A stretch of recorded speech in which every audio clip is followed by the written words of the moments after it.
Here's how you can access the UCC-1 reports on how the United Nations governments connect themselves to God.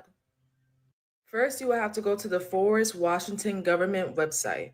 As this video continues, I'm going to show you two different ways on how to access this document. The first way is by researching the name Jesus Christ on this website. First, you're going to click Browser Names, and then you're going to click the third option, Search Name of a Secure Party, which is an individual, and we're going to put in the name Christ Jesus. Then click the second option, Christ Jesus. And we want to include the lapse records, and then click Certify Research Report. And here's the document from the Washington State Department of Licensing. The file number is very important to keep for you to find this document. As you can see, there's a list of countries which are governments that are connected to the United Nations. And on the last page, you will see who the assessors and the secure and authorized parties are. The second way we're going to find that same document. Welcome, ladies and gentlemen, to Burn the Corporate Fiction. I just wanted to show you guys how I actually came across this document. And then, of course, it has me over on the side of the screen again. So hold on. There we go. Much better. Wanted to show you guys how I had found this document. It's legit. And of course, you know, because that's how I am, I had to go and verify it immediately. And then now I've been scratching my head, contemplating how this could have happened and what it signifies. Obviously, what I teach on this channel, and a lot of you know that a world trust necessarily exists. Okay, the Unum Sanctum, the papal bull Unum Sanctum, in the 1300s by Pope Boniface VIII created the first world trust, and then the central banking systems that arose during the colonial era worked directly for the church to essentially. So let's explain this in exact process, and then I've got a couple guests backstage, and I'm gonna say hi to everybody. But this is what happened: was the very first corporation in the world was the Vatican, created by the small hats, of course, not Vatican, the papacy, right? The Catholic Church. It wasn't the Vatican then, and that's the very first worldwide corporation, right? And then what happened was Rome had already established London in the 1st century AD. By the time it became the Holy Roman Empire, London's sovereignty had been cemented by the Magna Carta. So then all of the corporations came out of that commercial center. They were called companies, like the Virginia Company, East India Trading Company was the first one, the Hudson Bay Company. Those all came out of London. People think they were the work of England, but really they are, again, the work of the papacy, because London, where these commercial entities came out of, is merely a commercial extension of the papacy in the first place. And again, the small hats. These companies went out and colonized. And as they colonized, they became the chartered governments of these new colonial areas, right? Like, so for instance, the East India Trading Company became the United States government. We even have the same flag as the East India Trading Company flag. Okay, the only difference, we got 50 stars in the blue section. They had the Union Jack in the blue section with the 13 stripes, blue and white, same exact flag. These companies were designed to be bankrupted, because then once these companies became the governments of these supposedly sovereign nations, it was then their job, and the job of the bar attorneys who worked in tandem with the banks, to pull the entire population under these commercial entities. Ours here in the United States was done via the 14th Amendment. They made us all part of this membership corporation. Then the job of the central banks was to bankrupt this corporation once all of the people have been brought under it. This was to place you in a perpetual trust indenture via the ancient law of pledging, or mortgages, the ancient system of pledging, also known as mortgages.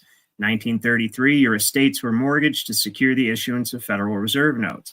Now, all of your registrable property must be registered with the state so it can be tied to the Social Security Trust, and they can use it to generate revenue because it is held in collateral, or held in trust as collateral for the debt.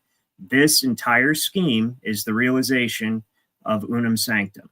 And now we're going to get into this very interesting document and where this is leading with all the psychological operations, Charlie Kirk, and all the other crazy stuff, expanding police powers, et cetera, et cetera. So backstage, I have my dad, Sovereign Soul Unchained Mind. How are you doing? Good, real good. Searching for a thumbnail. Excellent. And then we have Brian, aka Buttered Biscuits. How are you doing, man? I'm doing good, doing good. I've been wanting to join you for a long time, and I've been too busy for 6 months, but yeah, I know you're a busy guy. Totally get it. It's been insane. Yeah. So let's go ahead without further ado. Well, let me say hi to those of you in the chat if I haven't acknowledged yet. We have Pat and Dirty Ketchup, which is a funny name. Good to see you guys. We have Eldon Bean. You guys have been chatting it up over there before the show, huh? Have Eldon Bean, trying to go through all their Mojo Shop, AB Normal, Valley Parks. Good to see you guys. And Sergeant Frog Dog. Good to see you, man. Haven't seen you in the last couple streams, so it's good to see you.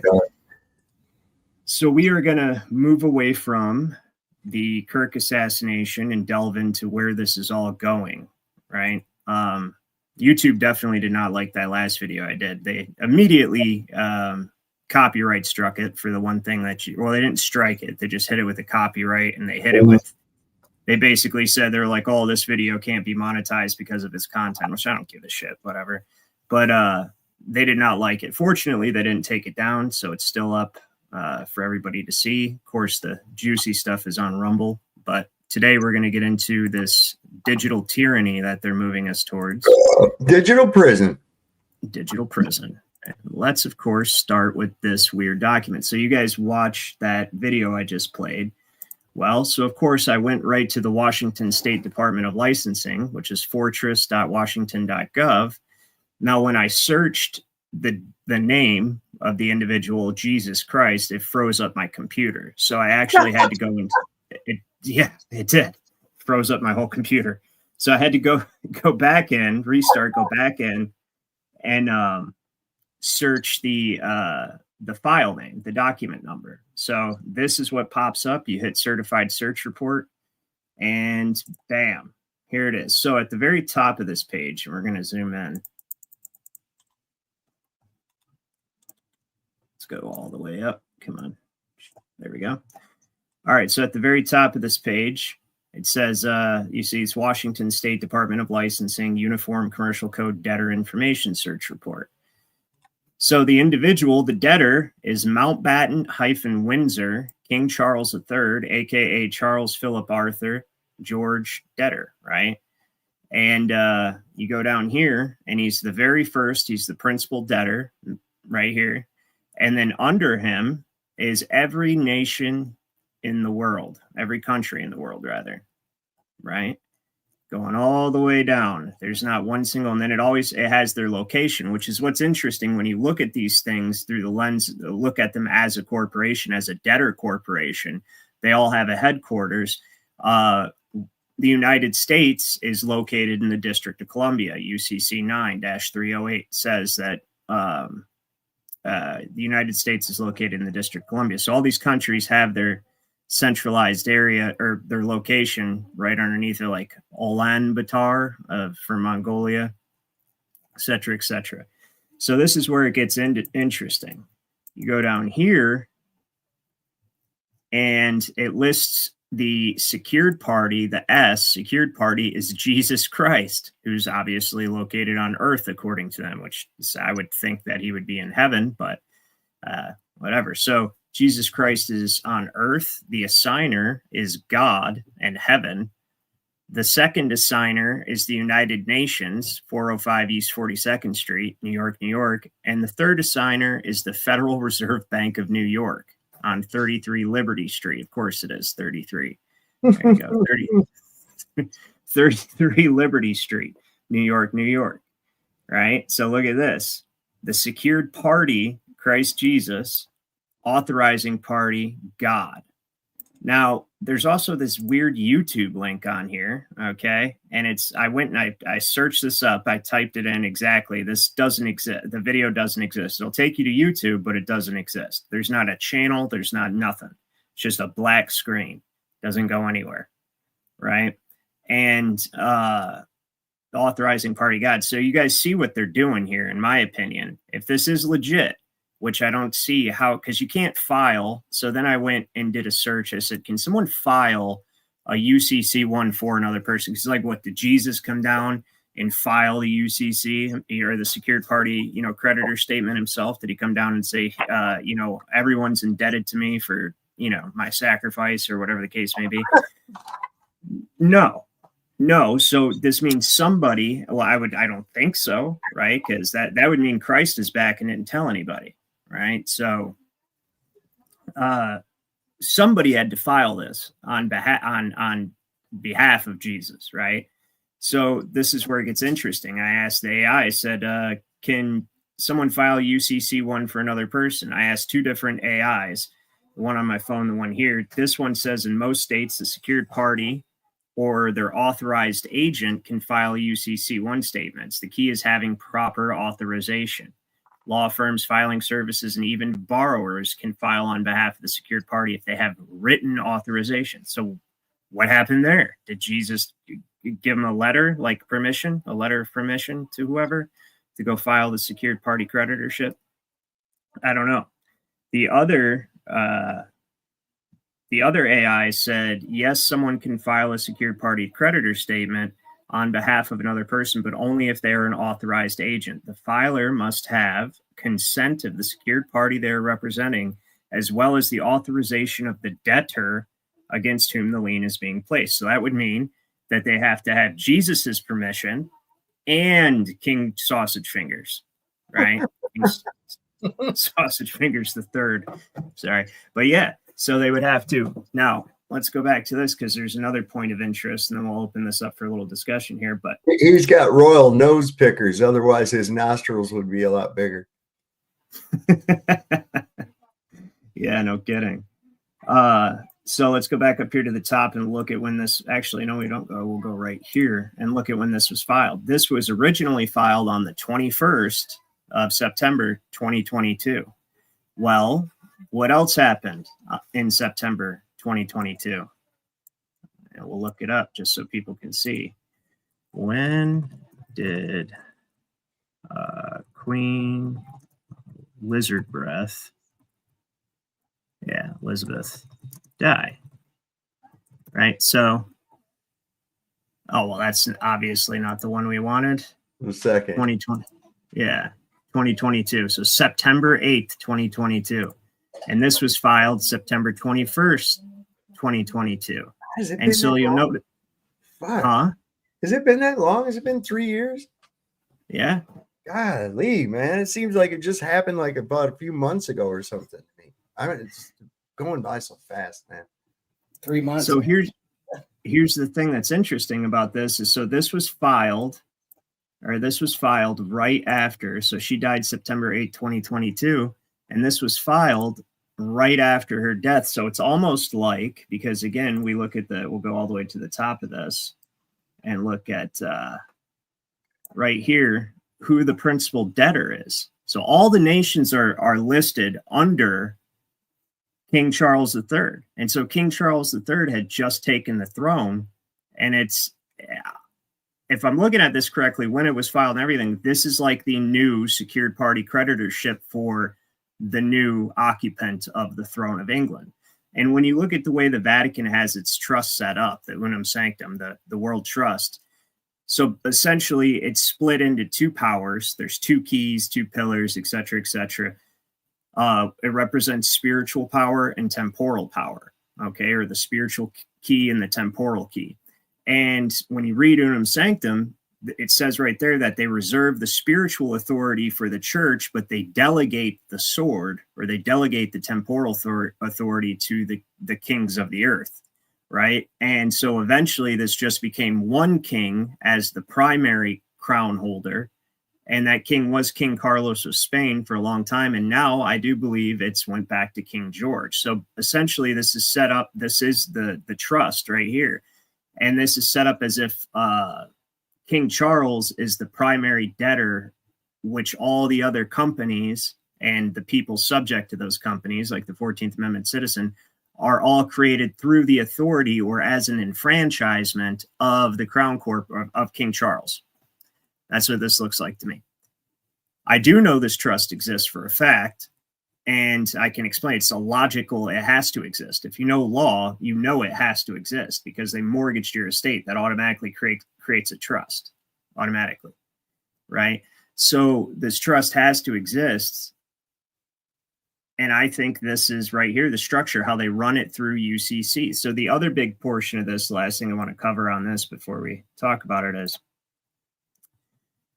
the way that it shows the descent of authority, God, heaven, right, to the United Nations, to the Federal Reserve Bank of New York. This is why they put on the dollar bill, "In God we trust." They mean it literally. Like, this trust is created by the authority of God. That's what they're saying, right? So man always has to be able to trace his authority back to the fount of authority. This is why historically the priests were the first kings and the first lawmakers. They were priest kings, and the clergy were the lawmakers and the lawyers, because when man cannot create law, okay, so when man creates his rules, regulations, codes, canons, whatever you want to call them, he has to figure out how to give it the force of law, right? So obvious way is consent through contract. But the other way that man has historically tried to give the force of law to his arbitrary bullshit rules is by claiming to know or be qualified to interpret the will of God. This goes all the way back to the god kings of Rome, right? The Caesar is essentially to be treated as if he's a god and he can make, law the same way God can.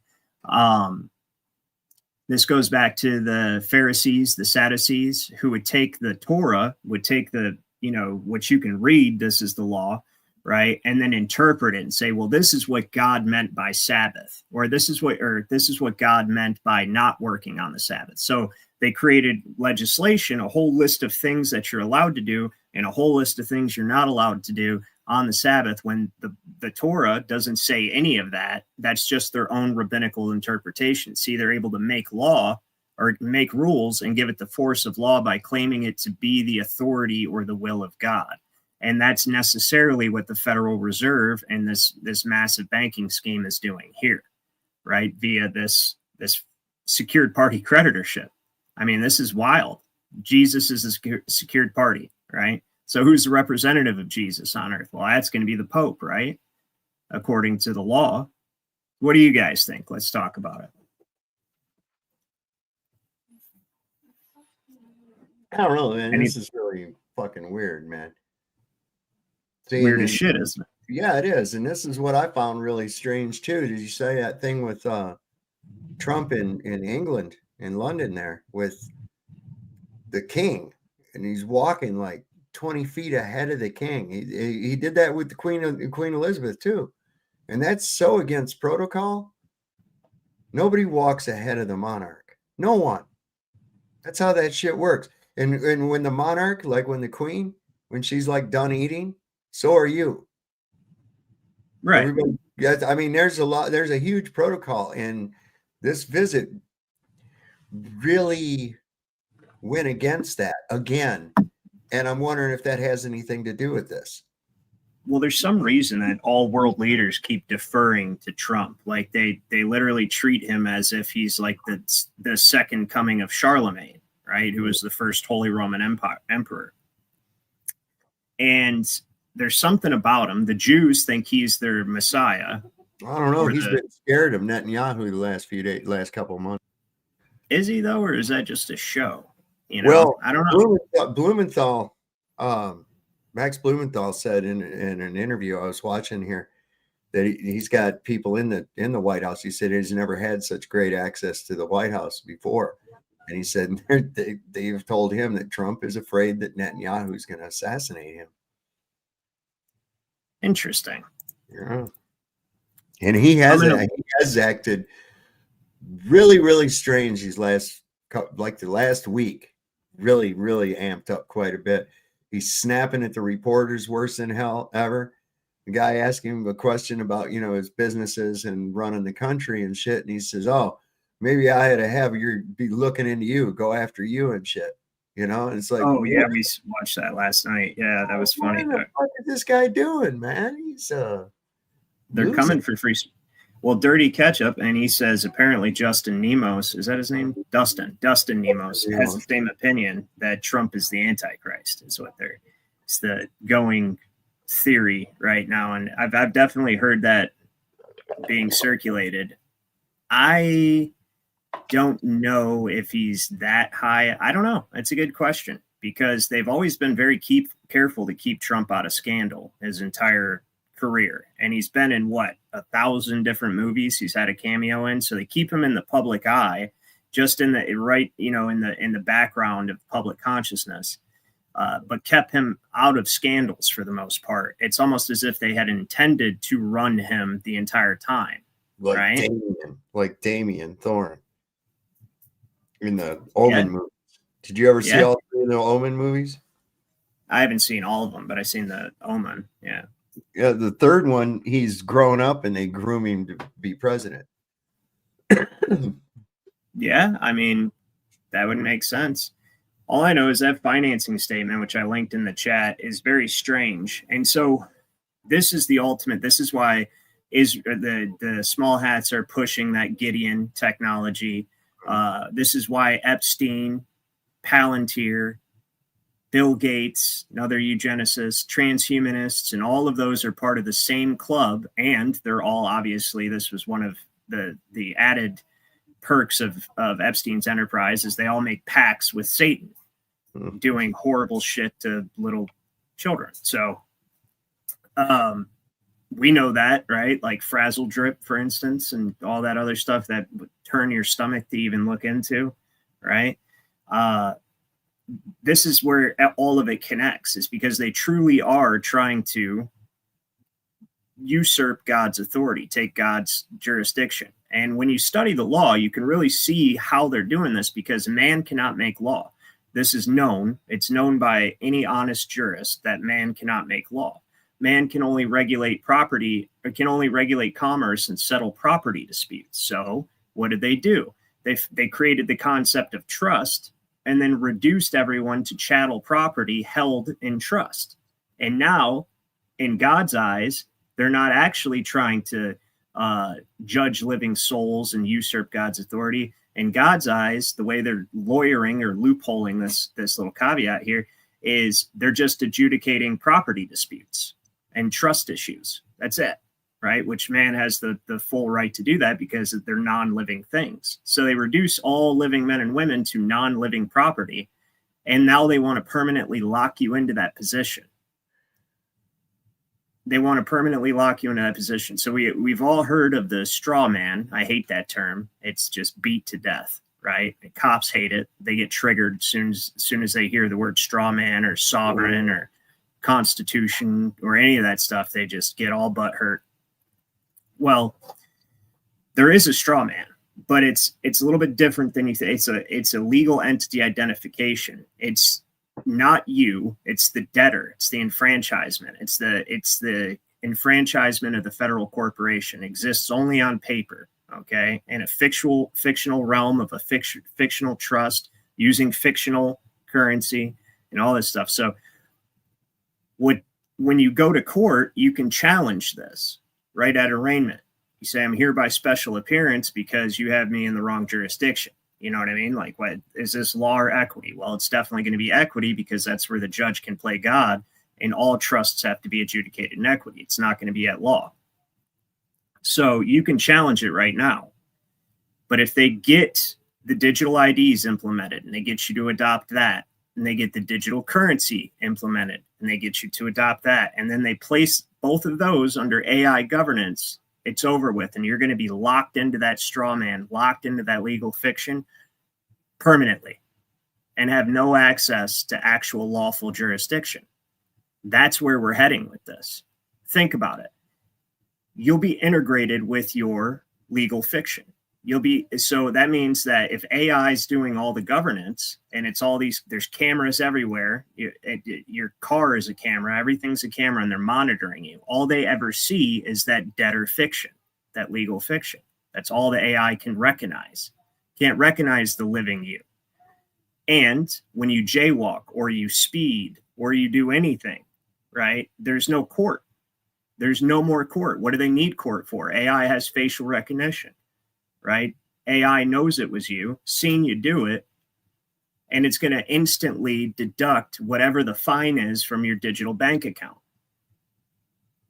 Now, this is horrifying because you don't have the opportunity to assert your status as a living man or woman, not subject to this administrative regulation of property that is only for the people held as collateral for the public debt under the 14th Amendment, or whatever your country's version of that is. And we're rapidly careening towards this nightmarish, hellish, technocratic future. This is what they were doing, was setting this up to usurp God's jurisdiction. That's why they're all part of the same club. That's why all of these seemingly unrelated fields like Epstein and transhumanism and eugenics and Palantir, and all of this seems like unrelated. Maybe transhumanism and Palantir can be connected, and then eugenics loosely, but how does Epstein fit in? Because he was part of the network setting this entire situation up. I wonder who he really was. I don't even think he was actually a guy. What do you guys think? What, this guy, the kid? Like Epstein, the whole network and what they're setting up right now. I mean, obviously he was used from the inside out, and they're still just using that to kind of confuse us on top of that, in my opinion. I think there's plenty of other Epsteins that are out there. This whole reign itself is just to expose itself, bring questions, and it's kind of like a psyop within a psyop, my aspect of thinking. I think it served to. Go ahead. Yep. I'm seeing right now, at this very minute, serious pushback coming from Jews. Serious. Hard. Yeah. Serious. Like this Dr. Eli David. I'm not even subscribed to this guy. He pops up on my feed. He says, Jews are normal people. We don't have horns or tails. And just like other people, we have our own share of idiots. And I reposted it. And I said, when you get kicked out of 109 different countries, you don't get to claim that, man. Sorry. So the biggest cause of anti-Semitism is Jewish behavior. Oh, that's all there is to it. It's true. It's absolutely true. I think the purpose of the Epstein operation, and it was multifaceted, but its two primary purposes were to establish a blackmail and bribery network to get all of the world's leaders to act in concert towards setting up this technocratic tyranny. You know, you want to make sure everyone implements AI governance. You want to make sure everyone implements digital currency. You got to have everyone on the same page. It won't work if every country is not on the same page. So Epstein was charged with making sure, just as Charlie Kirk was saying before the character was removed from the stage, they had most of Congress, if not all of Congress, blackmailed, right? Which is how they can be sure that they'll put on the show of fighting with one another over petty issues that are really of no consequence. But when it comes to the important stuff, all of them are going to work together, and they can be sure of that. You know, just like when Trump had all those AI people at his at dinner a couple weeks ago, right? What do you think they're discussing? They're setting up the new world order right in front of your face. Right in front of your face, man. They brought it to the forefront for a reason, and that reason itself is obviously to keep those that are going to try to fall out of line so they can control them on top of that. Like, hey, you are next. If you don't fall in line with this, you guys are on this list. Yep. And the other purpose of the Epstein network was obviously to supply the elite with material for their rituals. Let's just put it politely, since we're on YouTube. We're not going to be going to Rumble today. It was to supply the elite with materials for their rituals that they regularly do to maintain their power, because this really is the devil behind this. This is not a joke. This is not, and they know it. Like, for God's sakes, A UCC1 financing statement that lists Jesus Christ as the secured creditor of the kings of the world and all of the nations. They know what they're doing. They know who they serve. So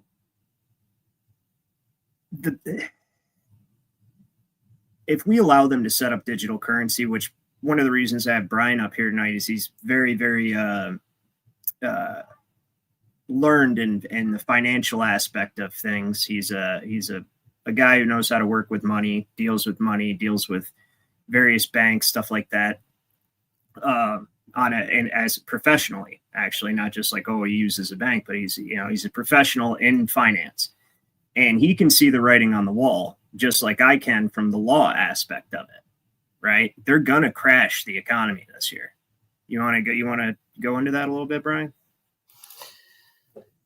I never want to put a guarantee as 100% because they could always push us back. And I have reasons to believe that too, based off of what Trump has been doing with the aspect of the tariffs, okay? I think the tariffs were just something to slow down. Are you familiar with money velocity and how that works in hyperinflation? Yes. Yep. Okay. Actually, let me see if I can pull it up.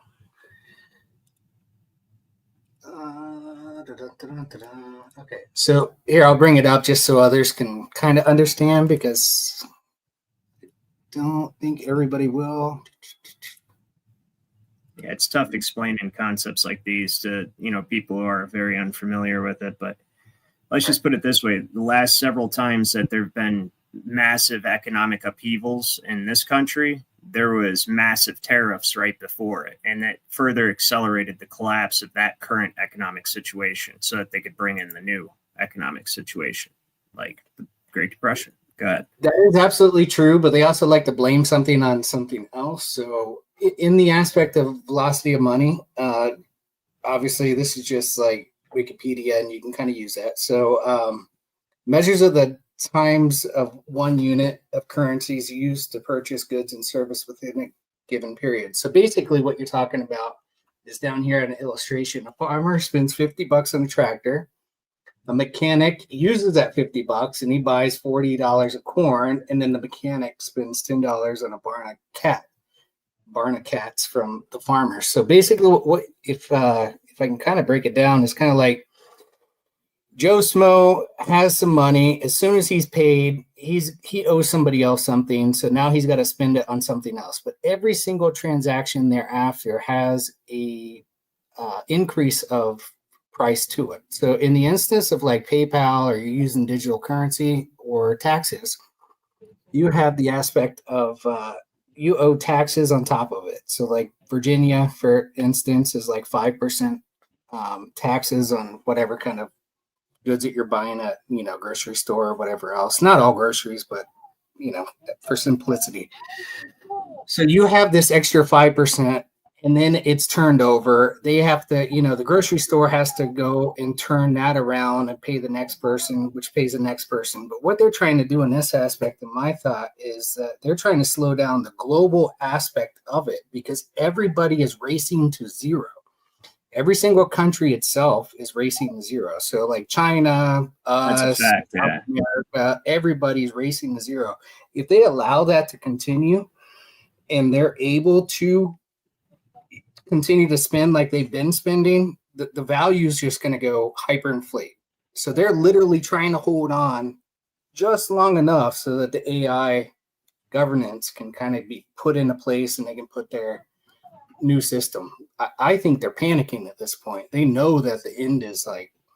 So they have they have the economy on life support, is what you're saying, without really anybody realizing that it's on life support right now. Exactly. And I've got one more for you. So there's a little equation that's pretty basic on this. It's MV equals PQ. So this is the equation of exchange, which is written as MV equals PQ. M is the quantity of money, and V is the velocity of circulation, meaning the average times a unit of money changes hands. So again, like same kind of thing. And P is the average price level. So we have to, what do they have to do? They're going to have to probably slow one of these down in order, they're going to have to get their times of the money actually changing hands, and also the average price level, they're probably going to have to increase a little bit so they can have their total quantity of real output being slowed down so they can hold on as long as they can. When I was kind of like looking at the whole tariff thing and everybody freaking out and like, yeah, it's a tax. Well, they're doing it for a reason. And the reason is just to slow down the whole prospects of money being flowed between nations, because again, like I said, the whole, everybody's racing to zero. If they allow that to continue, that zero, everybody's having to deflate. Like right now, like as of today, they just had to, the Fed just lowered interest rates 0.25%. As soon as they do that, money velocity obviously speeds up because now things are going to get a little bit cheaper in the short term, right? Like short-term interest rates and that kind of thing. So money's going to like start to spin faster between us, but they had to set something up beforehand. So this whole thing with the whole interest rates and the whole big show of Trump and all of this, like, well, if they'll let us, the Federal Reserve won't let us lower rates, I'm going to have to. This is all a big show. All of it's that puppetry. Yeah, it's pageantry. They have all of this planned out, and all they're trying to do is get their AI governance in. That's it. I absolutely agree with you 100%. And even beyond that, just to add a couple things to what you said, I don't know if many people, if you look at law and money, finance like this, but think about this, right? In this usury-based, debt-based society that we live in, you go to use a credit card. So imagine you just have one supply of money, right? Which is not true. They print money based on the mortgage of your sweat equity, but just imagine this, that you actually have one supply of money, okay? Then you go buy something with the credit card, and the banks charge the merchant 3% or more and charge you whatever your interest rate is, right? They charge both of you, okay? So you just have one supply of money, and every time money changes hand, the banks charge both hands that are part of the deal. Well, what's going to happen? A little bit less of the pie itself. So if there's like a whole piece of the pie, you have to take 3% of that pie for this guy, 3% of that guy, and everybody's shooting for the whole 100%, but that's not all been created. So they can't allow that to happen, because then everybody's going to be doing musical chairs and trying to find the last chair, which there's no last chair. Which this is what I'm saying, though, just for the average people to understand how this is a dumbass economic system.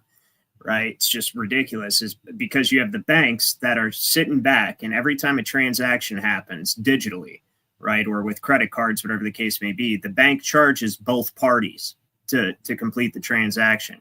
And if there's only one supply, say you have a limited supply of money, which is not the case, but just think about this, right? What's going to happen if every time money changes hands, the bank continues to take 3%, 3%, 3%, 3%? Well, eventually, all the money is going to belong to the bank. But of course, that's not how the system's set up with fiat debt currency. It's all printed out of thin air based on your sweat equity, because the only value of the Federal Reserve note is the ability to control you and to generate revenue from your property. That's it, right? It has no actual inherent value. It's a debt note, right? So it's a promise to pay, doesn't constitute payment. And just like in the Jerome Daly case, as the judge rightly noted, only God can create something of value out of nothing, right? There's the banks are not actually creating any money. They're not giving you anything of their own. They're basically just giving you credit.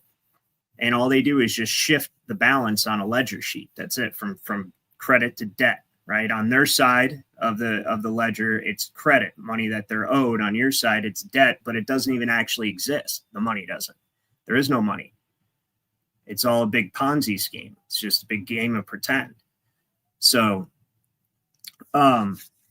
with that being said, the other thing I think with what you were talking about with setting up the AI governance and the tariffs, when I seen the tariffs, I came across this document, right? And this kind of really opened my eyes to just how insidious this plan to get Trump in office actually was. State of U.S. manufacturing. Okay. This organization here is a World Economic Forum organization that is charged with essentially renovating every industry of the United States, and particularly manufacturing, to make it all smart, like with these smart factory. This was created in 2022, and it's set up here in Michigan, and it's called Automation Alley down by Oakland County, Troy, right? So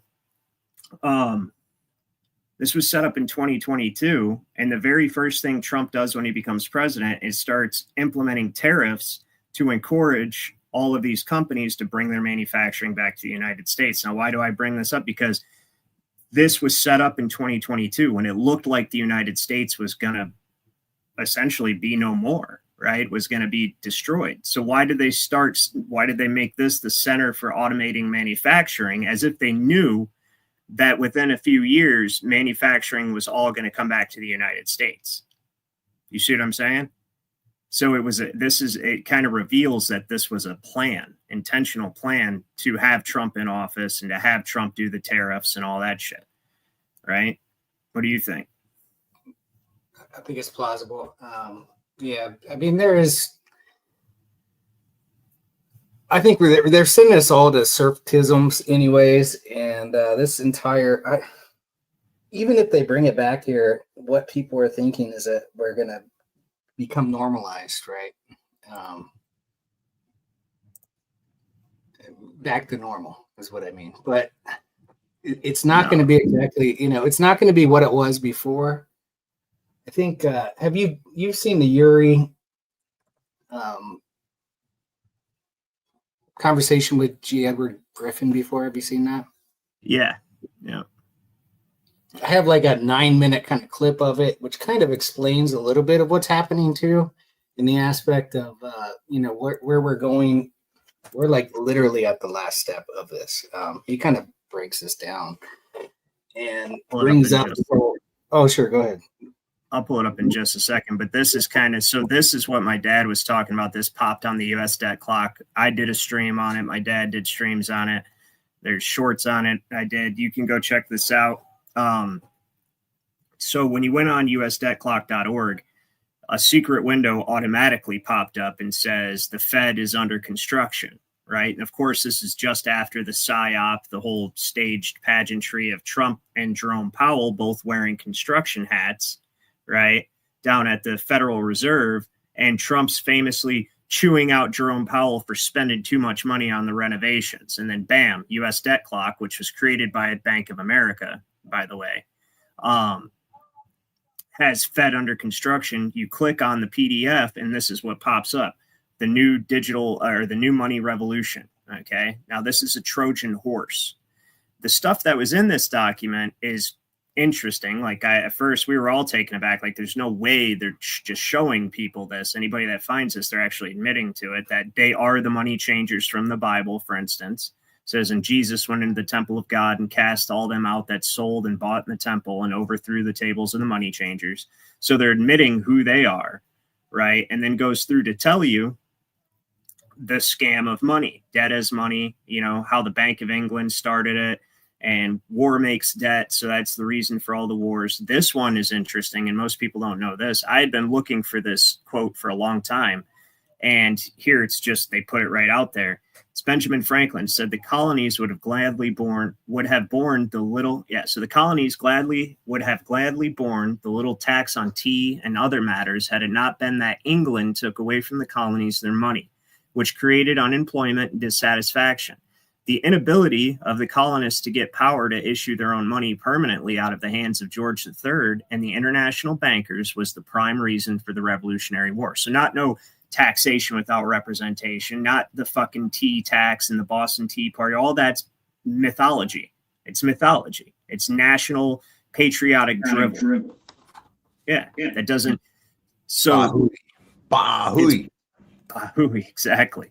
And so the real reason we fought the Revolutionary War was the same reason we should be fighting right now, because they're doing way worse than they were doing back then. So there's just one thing I want to show you guys real quick.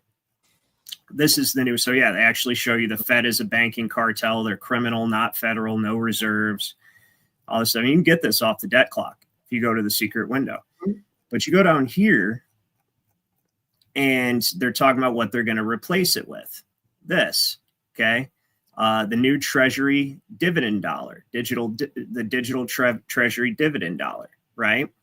Well, this is a scam because, like I just showed you with the state of U.S. manufacturing situation that's going to be happening, their AI is about to take everyone's jobs without question. It's right here. The plan, you can download the plan right off of Purdue's website. Here, I'll actually link it in the chat for everybody. You guys can read this. Kind of tealed up for you too if you want to watch some of the Davos things. I've got a few parts that are there. So okay, yeah, if you want to, I mean, I hate watching that stuff, the WEF, but sometimes you have to watch what they're doing to find out, what's coming. And I've got a couple tell you. Yeah, exactly. They couldn't get up yet. I mean, it's just the rules of the game, right? So this Treasury dividend dollar is designed to be the new universal basic income when AI takes your job. So what they're going to do, and the reason that they put this out, took me a little bit to figure it out, but this is what I think, and tell me what you guys think. They put this out because they want you to know that the Federal Reserve is criminal, that it's a big Ponzi scheme, that it has enslaved you through debt, so that when they present this Treasury dividend dollar, the digital currency, they can get you to not only accept it, but desire it as, oh, they're freeing us from the banks. Look at Trump's a hero. The Republicans are heroes. Actually, they're going to make you beg for it.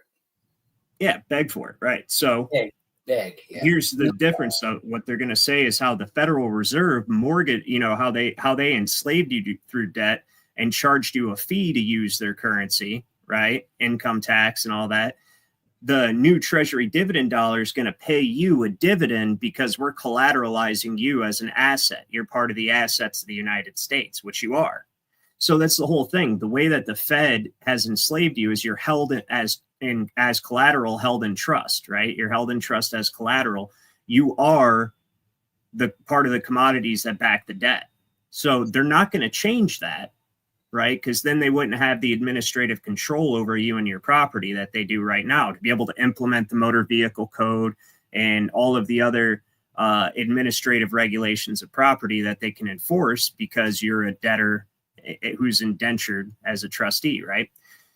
So what they're going to say is, yeah, well, you're still going to be collateral, you're still going to be an asset, but we're going to give you a dividend. Since we're using you as an asset, you're entitled to whatever percentage of dividend out of the total sovereign wealth fund, which is what this is, the sovereign wealth reserve.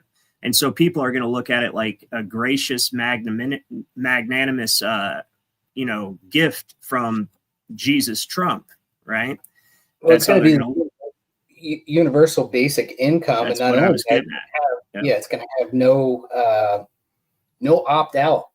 Just like when you received all that 2020 money, which I didn't opt in for, they just deposited it into my checking account.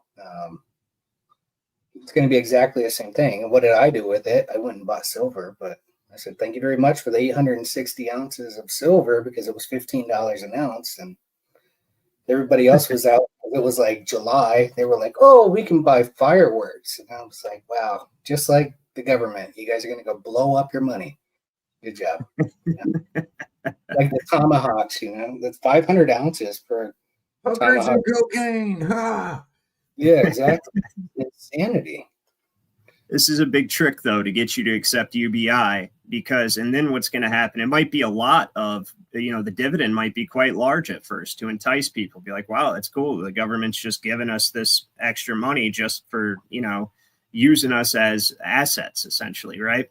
Well, like security when I first eventually that money is going to be worth they're going to barely give you enough to survive. You're going to barely have enough to buy the things you need. But the real trick behind this is just getting you to accept digital currency in the first place. Because what is the key to digital currency? What is the key to control?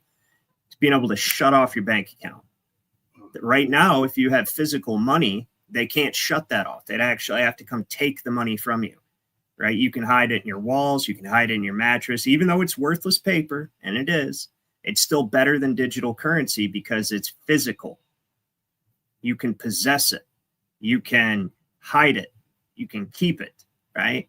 This digital currency, you say one thing that, say, you're one of these people who think who are talking shit about the assassination that Trump's all pissed off about, right?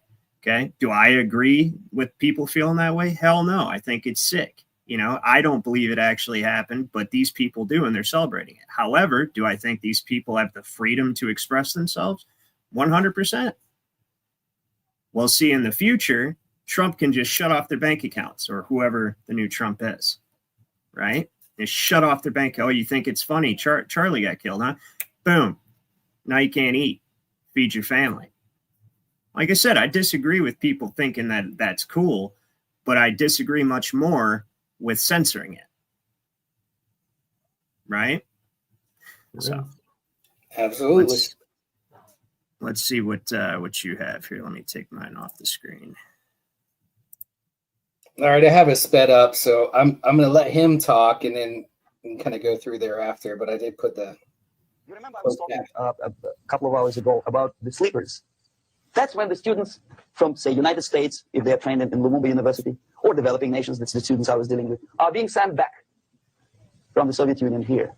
Or if they were already in the United States, in the country, which is the object of subversion, they spring to action. The sleepers go up. They slept for 15 to 20 years. Now they become leaders of groups, preachers, public figures. Prominently, they actively include themselves in the political process. All of a sudden, we see a homosexual. 15 years ago, he did his dirty job and nobody cared. Now he makes it a political issue. He demands recognition, respect, human rights, and he rallies a large group of people. Yeah. And there are violent clashes between him and police, his group, and ordinary people, no matter what. It's black against white, yellows against green, doesn't matter where the division line goes. As long as this group come into antagonistic clash, sometimes militantly, sometimes with firearms, that is destabilization process. The sleepers, many of whom are simply KGB agents, become leaders of the process of destabilization. Doesn't mean that Comrade Andropov sends Comrade Ivanov to the United States. The person who takes care is already here. He's a respected citizen of the United States. Sometimes he gets money from various foundations for his legitimate struggle for, human rights, women's rights, kid lib, prison lib, whatever. There are sympathetic Americans who donate their money to him. This stabilization process usually leads directly to the process of crisis. In case of developing nations, pause it real quick. That's the area where I was active. So this is what he's explaining is directly out of the Communist Manifesto.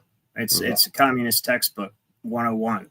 Use the nation's minorities or their oppressed groups against the majority. So what they do, since they control the small hats control the law and the banking system, right, is to legislate a bunch of oppressive enactments towards one or several particular groups of oppressed people, say like blacks and gays, whatever the case may be, right? They'll legislate this oppression, let that go on for a couple decades, few decades, and then they'll turn around and fund these nonprofits to champion a civil rights movement for these oppressed groups that they were oppressing in the first place, but making it look like it's the nation's majority that's doing it. Then while they're championing that civil rights movement, what civil rights are actually a trick. They're just privileges. They're not rights. They're just privileges granted by the government, can be taken away or altered by the government at any point in time. But more importantly, many times civil rights go against actual rights. So, for instance, this tranny has the right not to be called a tranny, or this tranny has the right to be identified as their preferred pronouns. And we're going to enforce this with law because that's their civil right. Well, what they're doing is violating your actual right to exist in reality and your freedom of expression in order to protect their civil right. And it's communism 101. Trantifa. That's right. Yeah, that's so ridiculous. That shit you sent me earlier was hilarious. But go ahead. Or as he kind of calls it later on, it's useful idiots. But yeah. You mean a Shlomo Pearl? Exactly. Shlomo yes. Pearl. Yeah, I heard that. Yeah. The process starts when the legitimate bodies of power, the social structure collapses, it cannot function anymore. So instead, we have artificial body injected into society, such as non-elected committees. You remember I was talking about them here. social workers who are not elected by people, media who are self-appointed rulers of your COVID, guys. COVID. All right. Opinion. Some strange groups which claim that they know how to lead society forward. They don't usually. All they care is how to collect donations and sell their own concocted ideology, mixture of religion and ideology. Here, we have all this artificial body claiming power. If the power is denied to them, they take it by force. In case of Iran, for example, all of a sudden we have revolutionary committees. What kind of revolution? There was no revolution yet, and yet they had the committees. They were taking power of judgment. They had the power of execution. They had the power of legislation, and that they had the power of judicial. All of them combined in one person, who is half-baked intellectual, sometimes graduated from Harvard University or Berkeley. He comes back to his country and he thinks that he knows the answer to all the social economical problems. Okay, crisis is when society cannot function any more productively. It collapses. Obviously, that's the word for crisis. So therefore, the population at large is looking for a savior. The religious groups are expecting a messiah to come. The workers say, we have family to feed. Let's have a strong government, maybe socialist government, centralized. When somebody put the employers on their place and let us work. We are sick and tired of going to strike and missing overtime and all that stuff. We need some strong man, strong government, a leader, a savior is needed. Population is sick and tired of it. And here we are. We have a savior. Either a foreign nation comes in, or the local group of leftists, Marxists, no matter what they call themselves, Sandinista, reverend or some sort, bishop right, whatever, champion like group. Yep. Doesn't matter. Right. A savior comes and says, I will lead you. So we have two alternatives here. Civil war and invasion. Okay? See, pause it See how it again goes? real quick. You see where See we that? are? Oh, yeah. No, I know. Yeah, for sure. This is exactly in line with what I teach all the time is that, like, so communism, or just that idea of you hear the liberals right now, or many people going, we need to get the rich to pay their fair share. Yeah, if we elect this person, he's going to make sure the rich pay their fair share. They don't hardly pay any, all this stuff, right? Ignoring the fact that the government shouldn't be taking your property, right? So it's not about, That's how taxes originally happened anyways in 1912, 1913. That was the same thing that they were doing back then. Because what communism is absolute feudalism. What that means is that everyone, all property has been transferred to a massive national trust, including the people have been transferred into a massive national trust. And now the government has centralized administrative control over all property and labor. And that's the only way they can lawfully take from one person and give to another person, is they become one entity in the law, right? They become one homogenous group. And so essentially each person exists at the pleasure and mercy of the group as a whole. And all of that person's labor and property is pledged to the good of the group as a whole. But of course, that only really benefits the people who control the group as a whole, say the aristocrats, the politicians and oligarchs, right? That's it. It's a scam. The real truth of this is nobody should take your property at gunpoint, ever. Okay, welfare should not exist. I don't care if Yolanda has 17 kids with 25 different baby daddies. Go ahead and math that out, right? I don't care about that. It's not my village. Poor life decisions. Okay, well, charity on the community itself, because you should have charity is voluntary. It needs to be voluntary. There's many religious charitable groups that exist, have always existed, will always continue to exist, because there are much better people out there than me, right? Who are willing to go, who exist just to help their fellow man. That's what they love it, right? And I applaud those people. That's fantastic. You can't force people to do it at gunpoint. And so that was the whole purpose of bringing in a bunch of immigrants throughout the 60s and 70s. They brought them from third world countries, war-torn countries, because these people would immediately become dependent on the government. And that would justify the government expanding welfare programs, which justified taking more of your money by force at gunpoint to give to people whom you have nothing to do with them. You don't. Why are you giving my property to these people who made poor life decisions? I don't understand that.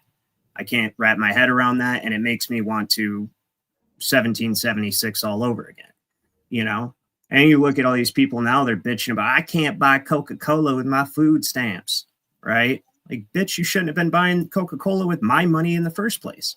Shit, know out what I in mean? California, you go to fast food with an EBT card, man.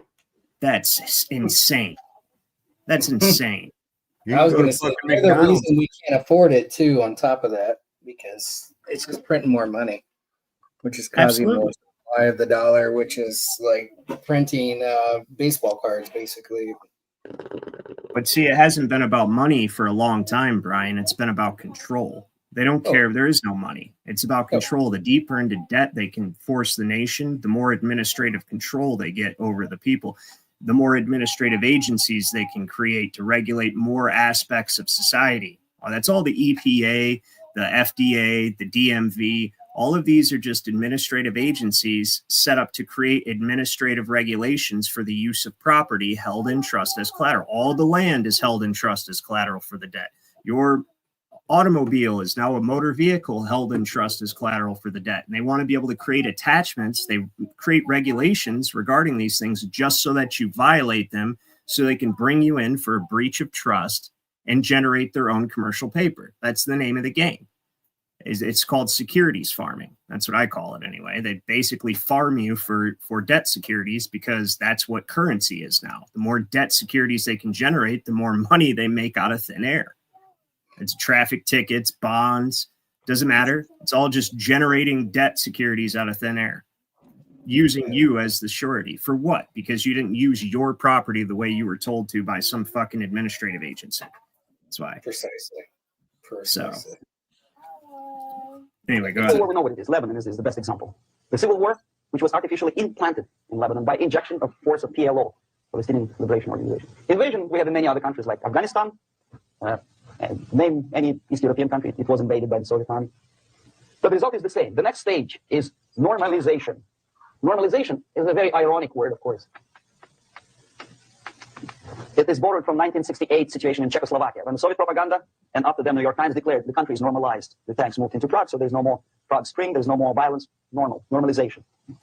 At that stage, the self-appointed rulers of the society don't need any revolution anymore. They don't need any radicalism anymore. So this is the reverse from destabilization. Basically, it is stabilizing the country by force.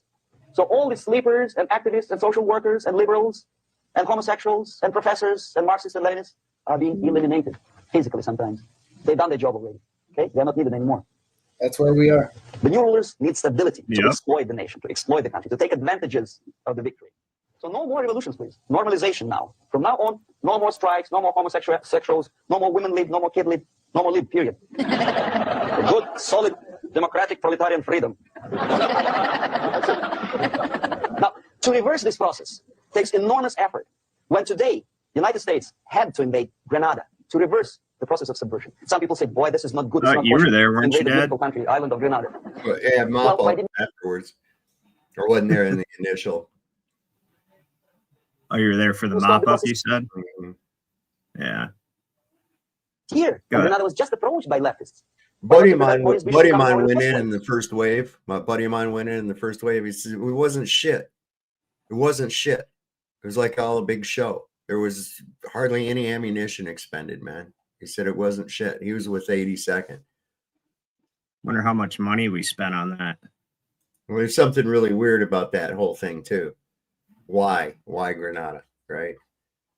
But so Well, there's something else. There's another document called the Treaty of Granada.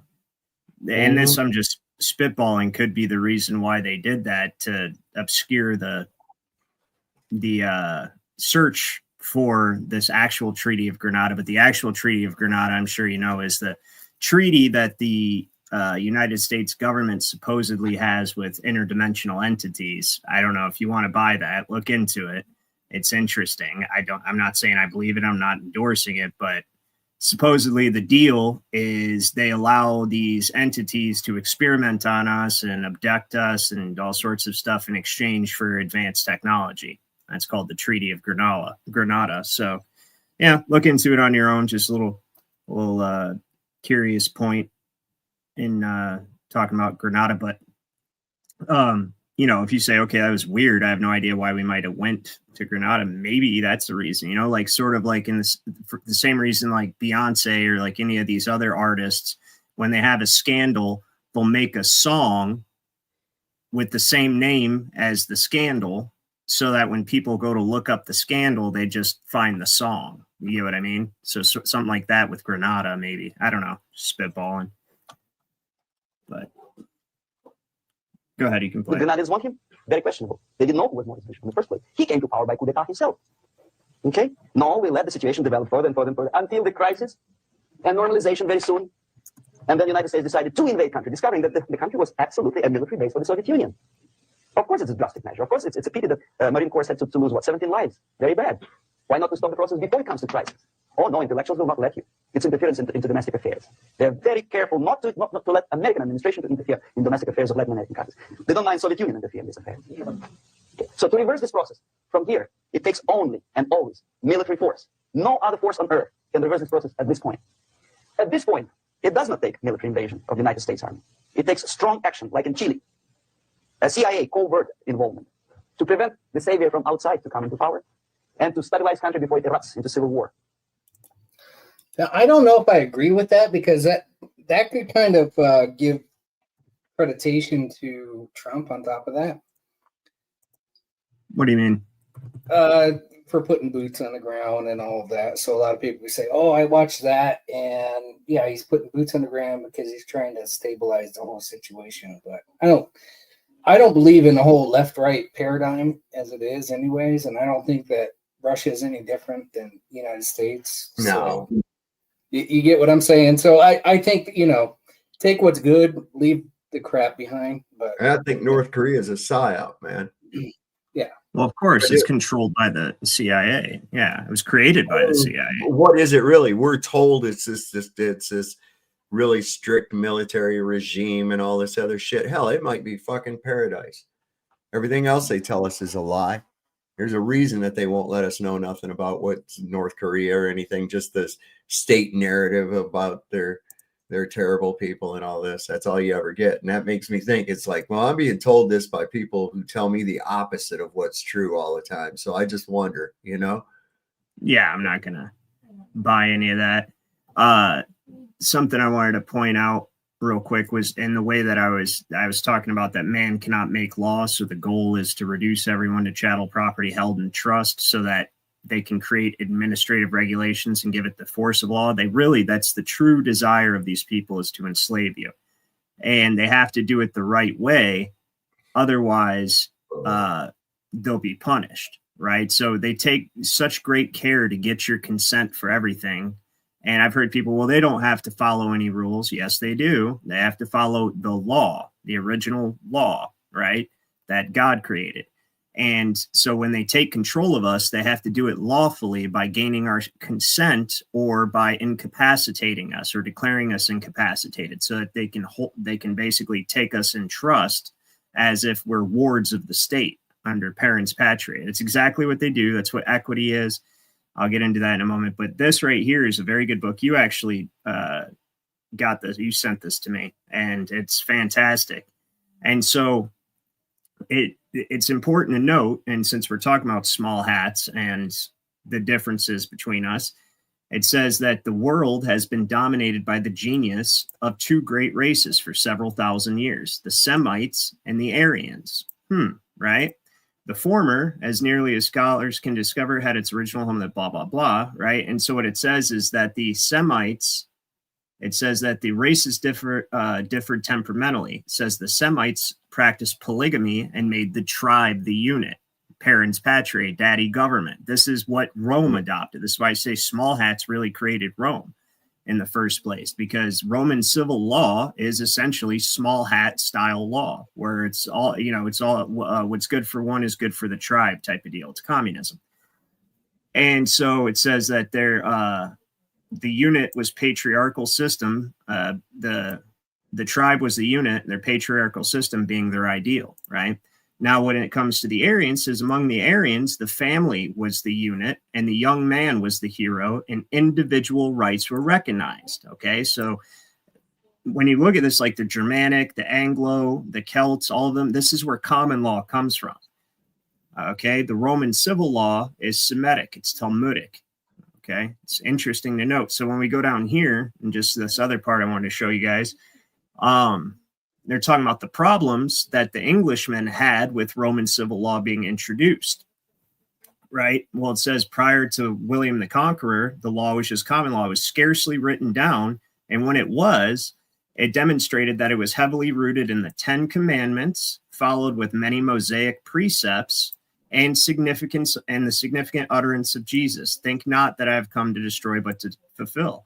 And it says, he quotes the canons at the Apostolic Council at Jerusalem and the commandment, as ye would that men should do to you, do ye even also to them, which is that's the basis of the entirety of common law. Do unto others and honor your word. That's it, right? That's simple. Now, when it comes to Roman civil law, as he says, these customs were no doubt more or less impaired by successive shocks of invasion and perpetual warfare. Yet up to the time of the Norman conquest, they were the law of the land. All right. And that was in 1066, the Roman conquest. So it says that originally the clergy were the lawyers, right? The English clergy, because again, it was actual law. So you're dealing with the will of God.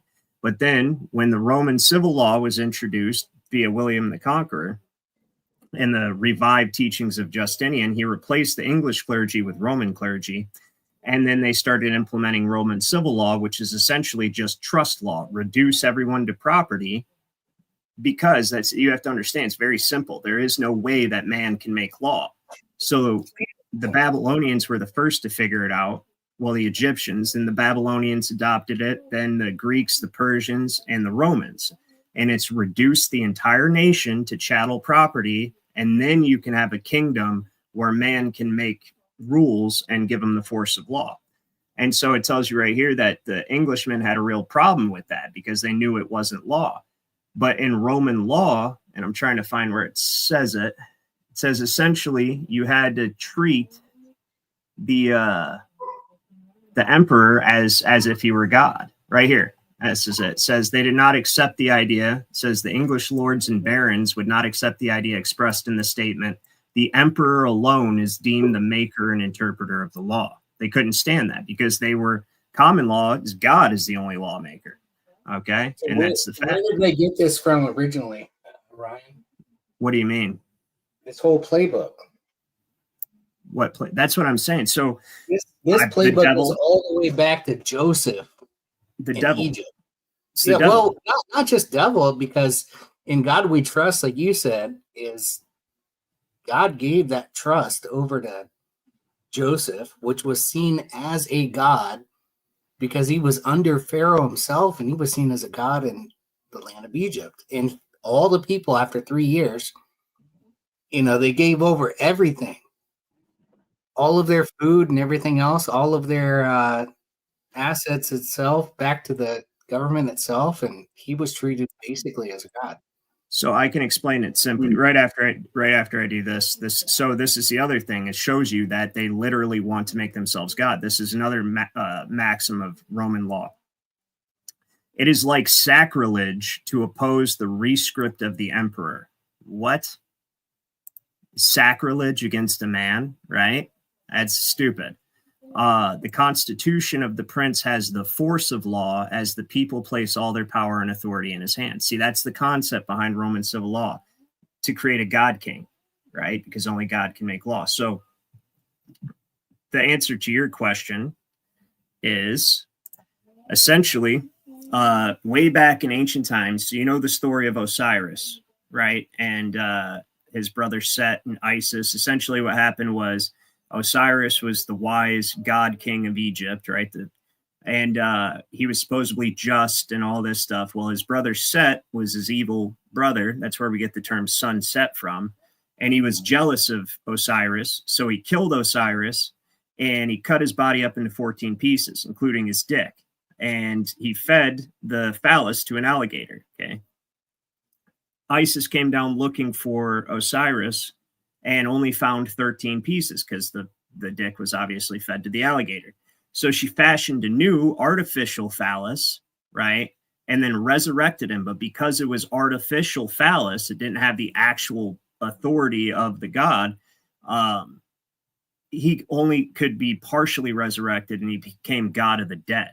Well, in this, the reason I'm giving the story is because that's an allegory for the knowledge that was imparted to them of how to enslave mankind or entire nations. And it has to do with artificial authority and making everyone dead. So that's why they call this the Woodrow Wilson quote, right? Let me look this up real quick, because this is the first time I'd seen it put like this. Or not Woodrow, was it Colonel Edward Mendell House? Edward Mendell House quote. Quotes. All right, so we don't see your screen, by the way. I know, not yet. I'm finding it before I pull it up, because all right, this has got to be it. All right, here. So let me share this with you guys. So this was supposedly in a private discussion between President Woodrow Wilson, who instituted the Federal Reserve, and his handler, Colonel Edward Mendell House. And he says that every American, or where's the actual damn quote at? Oh, the video's unavailable. That doesn't surprise me. Hold on. You got to find the damn thing. But anyways, basically it says, he says that we will use the ancient system of pledging to reduce them to property, right? Well, this is actually what has happened here. I found it. Okay.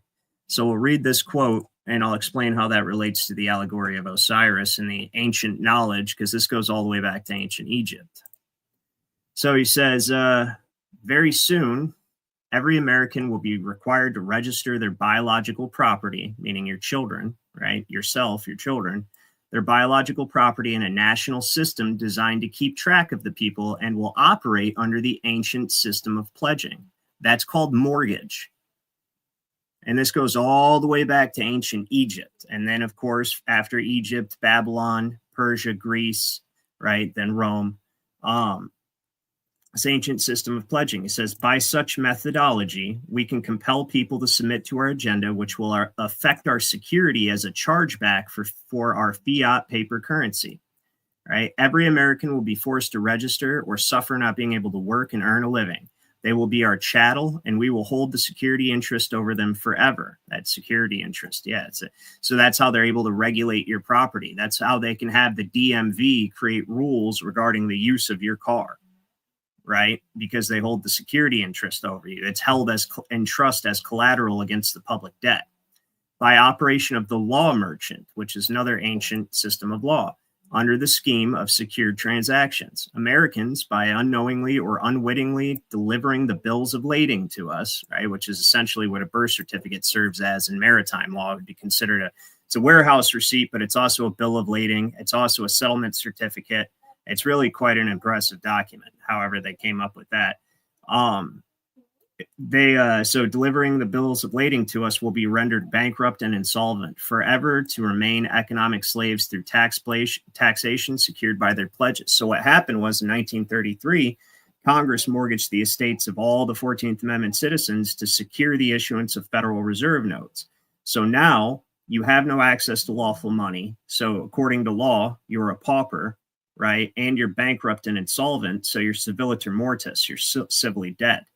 You have no access to law because you have no lawful rights. You only have equitable rights to your property determined by the trust, the contract, and the trust arrangement that you entered into to use the property. Okay, that's so put it simply. So now going back to Osiris, they figured out using the ancient system of pledging that they could reduce people to property by mortgaging them. Right. So you had to have a third party to mortgage the population to, essentially. And I don't think this is how it originally started working, but it was mortgaging from the beginning. And so the allegory of Osiris relates to it because, and look, we can actually, let's look at some stuff real quick. We'll do, say, the Washington Monument.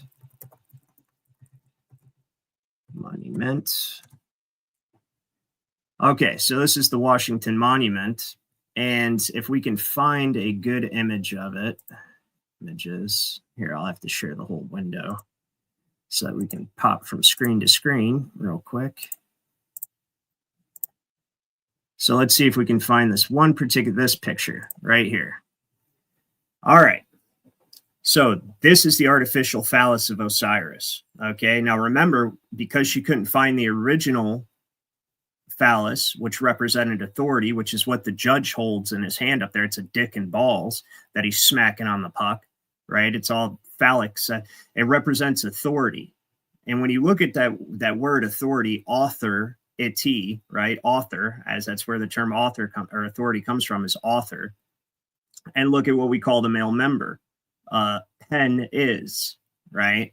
So it's all kind of hidden in our language like that. But the whole point is the power to create life, to create law, right,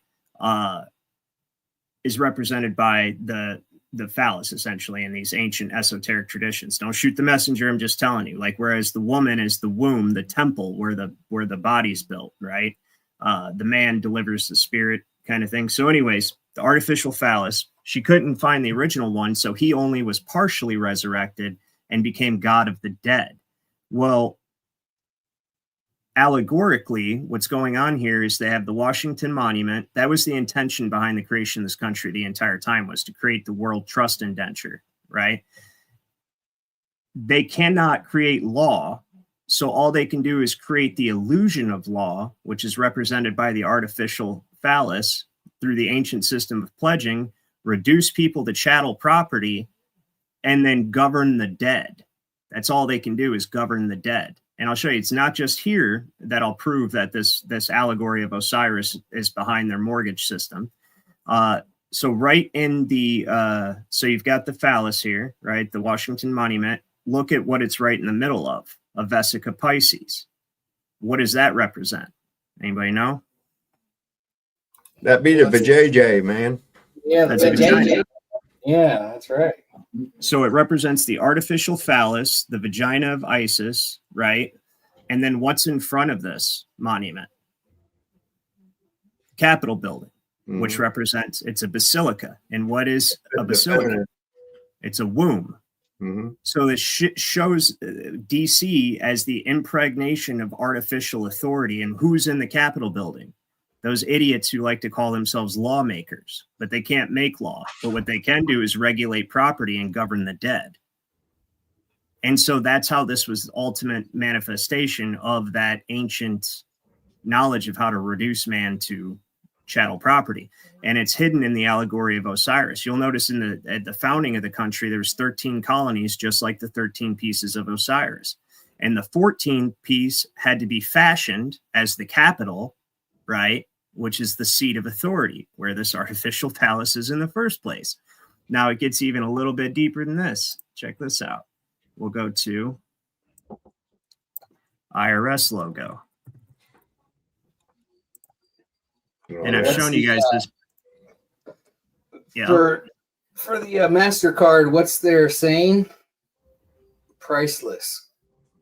Priceless, yeah. And yeah, it is. It's the Vesica Pisces as their logo, yeah. So this right here looks like an eagle holding a pair of scales upon first glance, but doesn't this feather look weird? So the rest of this allegory of Osiris is when he was resurrected as God of the dead, he sits in the hall of truth. And when the Egyptian died, he believed he had to go sit before Osiris and be judged. And Osiris would weigh his heart against the feather of truth. And if his heart was heavier than the feather of truth, he'd be annihilated. If it was lighter than the feather of truth, he'd go to the field of reeds, which was like their heaven, and be reunited with everything he loved in his life. Now look at this again. This is not an eagle. This is death, which is Saturn or Osiris, holding a pair of scales and weighing your debts against a feather. Right there. That's what this is. This is a hidden death cult symbol, showing you that the IRS is Osiris. Right? The judges, who are all receivers in the bankruptcy, right, are Osiris. That's why they wear the black robe. That's everything to do with this whole system is ancient pharaonic black magic. Well, 100%. Look at IRS itself too. It says IRS, ISIS, core, HO, and then the middle of it is R, US, Set. Yep. Yeah. Isis, Ra, and Set. Yeah. Ra or Yeah, Horus. Yeah, Exactly. that's interesting. But this right here, so that's wild, and that's the allegory. So the system of reducing people to chattel property through death pledging is what has been handed down through these secret societies over the years, and it's absolutely what they do. They know how to create a series of interlocking trust relationships to build society. This is the secrets of Cain. This is the bloodline of Cain, who are given authority over the temporal powers of the earth, essentially. So the bloodline of Cain, the seed of the serpent, they're given the authority to govern the wicked. There's no other way to put it. That's why the very first builder of a city was Cain, Enoch. Enoch was the first city. Yeah, exactly. So we're the bloodline of Cain. Yeah. But no, it was the very first city was Enoch. How do you think when you read the Bible and you know what you're reading? You know, it talks about the different descendants of Cain create different facets of society, music and metallurgy, right? Part of metallurgy was creating coin, which facilitates commerce in a society.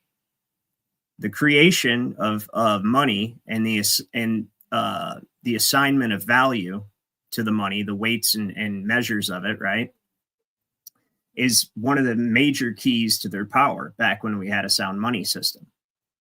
And then now they used contract and trust to pull you out of actual law, dealing with actual money, and into this entire realm of this underworld. It's a legal underworld is what it is. You're dead to the law, and they can just make up arbitrary rules. You're on probation, essentially, in the underworld. So here's another little point of interest you guys might find interesting. When you go to Bouvier's Law Dictionary, right? So we'll go Bouvier's 12, or we'll go to 1215.org. Yep. So Bouvier's Law Dictionary, letter D, and you go down here to damnify, damnification. Look at this. That which causes loss or damage to a society, or one who has indemnified another, which indemnified means you're protecting them from financial loss, essentially, right? So You've one who is from financial obligation, right. So, for example, when a society has entered into an obligation to pay the debt of the principal, which is exactly what happened in 1933. And the principal has become bound in a bond to indemnify the surety, right? The latter has suffered a damnification the moment it becomes liable to be sued for the debt of the principal. So you literally have been damned by Congress and the president. 1933, they actually used the word mortgage in the congressional record, and mortgage means death pledge. And by definition, if you go to type this word into your browser or into your Microsoft Word or anything right now, it'll tell you that you're misspelling it because they're trying to remove this word from language altogether. So you never find out about it. But it is a word. It only appears in these old dictionaries, especially to do with common law. And you're damnified, right? It's damnification. You're damned, right? That's what they've done. So you're dead and you're damned. And then check this out. Go to hell definition, Black's Law Dictionary. The definition of hell is, for you guys, the name formerly given to the place under the exchequer chamber where the king's debtors were confined. So again, linking being debt, bankrupt, and in debt, bankrupt, and insolvent to being damned and in hell, which again goes back to the balancing against the feather, the IRS logo, death weighing your debts against a feather. This is another reason why we have that Mandela effect in the King James Bible of, you know, forgive us our trespasses as we forgive them, those who trespass against us, is what it used to be. And now it says, forgive us our debts as we forgive our debtors. Because they're merging the two concepts. They're usurping divine jurisdiction and trying to bring the spiritual system of law down to the material, like to bring it entirely, make it entirely gross and material and satanic. So if you have another Messiah that you're awaiting, and this Messiah is going to come back, and he says, we're going to do a jubilee, quote unquote, and we're going to forgive all the debt of all nations and everything else. Can you kind of see that in that aspect? That everybody would just fall for it? You understand what I'm saying? No. So you're saying like a false messiah, like fake, like a Bluebeam, Project Bluebeam type of situation? Pretty much, yeah. Yeah. So they think, they fake the second coming of Christ. Well, a lot of people think I think they've pretty much given up on that plan because so many people know about it. But a lot of people still think that they're going to try it, which I don't know. They keep pushing that stupid hostile spaceship. People knew about the whole vaccine thing too, and look what they did. I mean, my God. You see what I'm saying? Like, and on top of that, they're like playing out their whole AI stuff right now with what they're doing. Well, because of the whole jab situation, the COVID-19, people are more acutely aware of things like Project Bluebeam. So that thing backfired on them and served to wake people up exponentially. You know what I mean? Compared to the rate. But you'll be surprised how stupid people really are. I think God himself really allows these things to be shown out front. If you look at even the COOF, right before that, we had all this polarization of like New York. Do you remember New York? Where they were like, well, you can't have your kids within our schools if they're not vaxxed to this specific, whatever it was, the polio or whatever it was. I forget what, no, it wasn't polio. It was one of those. And they really just like honed in and they kept pushing. And then all of a sudden it was like, boom, they just did it. It caught everybody off guard, and everybody was like, oh, you got to wear a mask and you can't go anywhere. Well, the fact that people actually complied with it is what shocked me, right? So, and this then means that you didn't. Because if you, but this is, you know what I'm saying? Yeah, that's all I'm saying is like, if you believe in it, you're going to follow it. If you can't stand up, you obviously don't believe in it, right? Well, it's because people have had their spiritual connection to God severed. So it was absolutely necessary for them to implement this communist system that we have now, this neo-feudal system, that they remove people's relationship with God, because when you have a relationship with God, then you know that there is only one lawmaker and there is only one being you're ultimately subject to. And this is what Blackstone has written, you know what I mean? This is what all the best jurists throughout history, they know this. So if you remove people, if you remove their spirituality, their connection to God, you can, if they believe in nothing, like the old adage, they'll fall for anything, and you can control them because then they believe government is God. That's the whole purpose for the globe deception in the first place. And that was the reason why the Catholic Church was behind doing that. They lost their spiritual control with the Protestant Reformation, so they had to regain control through their secular groups, through their banking system and bar associations. So they had to, then it was just the Inns of Court, but they had to regain control through the temporal powers. And in order to do that, they had to separate people from God. They had to. Especially now that people could have a direct relationship with God and didn't have to use the church as a intercessor, basically an intermediary, right?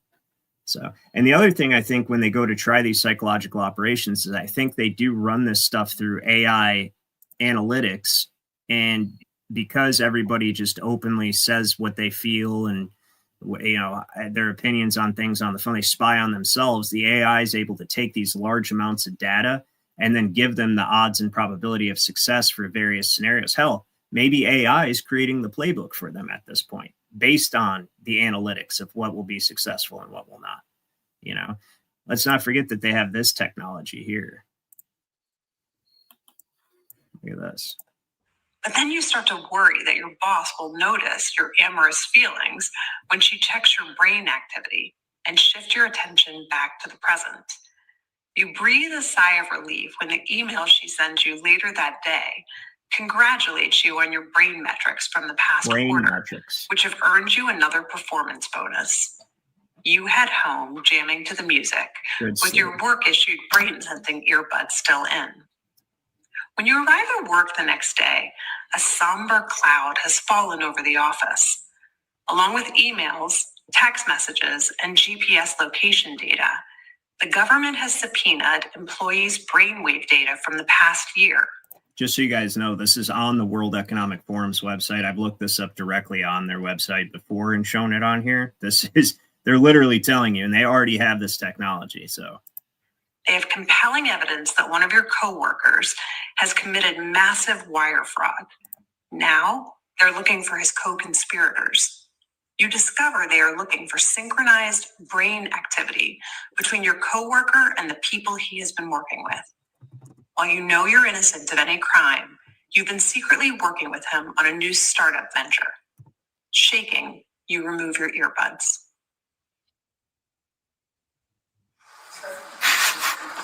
What do you think? Is it a future you're ready for? Fuck no. Minority report. You may be surprised to learn that it's a future that has already arrived. Everything in that video that you just saw is based on technology that is already here today. Artificial intelligence has enabled advances in decoding brain activity in ways that we never before thought possible. You've heard a lot about AI over the past few years. Here at Davos, it's been the talk of the hour. Yeah. But I want to talk about it in a different way, which is the ability to decode brainwave activity. After all, what you think, what you feel, it's all just data. Just data. Data that in large patterns can be decoded using artificial intelligence. Because we are just hackable animals. Yep. And that's what I was going to say. Yuval Noah Harari says humans are hackable animals, right? Oh, let us not forget that Yuval Noah Harari also says that human rights are a fairy tale. Literally says that. Right. And of course, you have to be a godless sodomite to have that line of thinking. So, which he is. He's an atheist and he's a homo. So he is by definition a godless sodomite. And yeah, that's why they need to separate people's relationship with their creator, because then that's the only way you can actually believe that type of stuff. Like authority actually comes from man, that government is actually the highest authority in the world. It's the only way you can believe it. So it was necessary to make you forget where you live, lie to you, brainwash you into believing that you live somewhere that you don't, on a spinning little rock in a vast expanse of nothingness, whirling around at impossible speeds in several different directions at the same time, because you evolved from pond scum and monkeys, right? So there's nothing special about you anyway. And God couldn't possibly be real, because what is he, the God of all the other planets and aliens? And how come the Bible doesn't mention that? So that's just archaic fairy tales, right? The Bible is. There is no authority higher than government, right? Wrong. But if you're an atheist, as I'm sure my dad and Brian are both well acquainted with, these globe trolls, that is inevitably going to be your line of thinking, because what did Albert Einstein said? To consider the alternative is unsettling. He said, oh, there's actually no evidence at all that the earth is moving. But we choose to believe that because to believe the alternative is unsettling. That's what he said. You know, atheism is a non-profit organization. Yeah, for sure. Not profitable, for sure. Well, they don't have any profits. Yeah, it's like, yeah, there's no profits in atheism. That's funny. Yuval Noah Harari, he says, let's see if I can find this real quick, because this is pretty wild. He says human rights are a fairy tale. Are a fairy tale,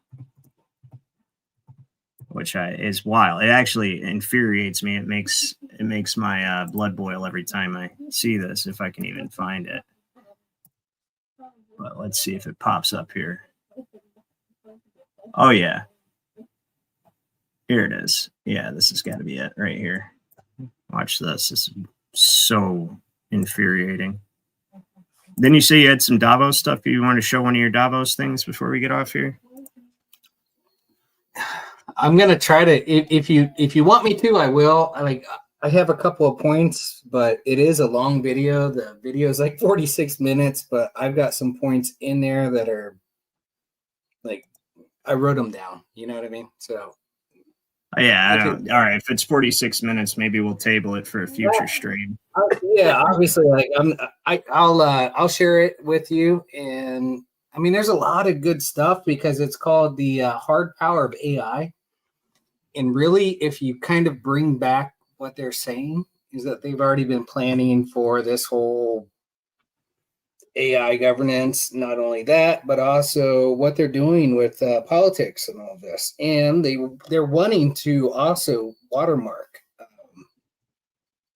AI itself. So, and they're going to have total control of it on top of that. So there's like a lot of good parts, but it is a little bit longer, and I don't want to take over your whole show either. So, well, see, it's interesting. I'm going to do a whole show on that because it seems to me, and especially since I've seen that one My Lunch Break episode where he goes back into how long they've actually been developing AI. I don't think they invented AI at all. I think it was given to them, and I don't think this is the first time that it's reared its ugly head. In agreement. Yeah. But I put it in the private chat too. Like if you wanted to, I can give you a couple pointers. Even at the very beginning, it's pretty good. But here to cap, I'll check it out. But to cap that, the reason I don't think, because everything that they've done in the law, the way that they've set up this legal fiction trust indenture system, it goes all the way back 1,000 years to William the Conqueror's when it first started to be implemented on a mass scale all throughout Europe and, of course, England to usurp the common law, this feudal system reducing people to property, the legend of Osiris, right? Yeah. Setting this up.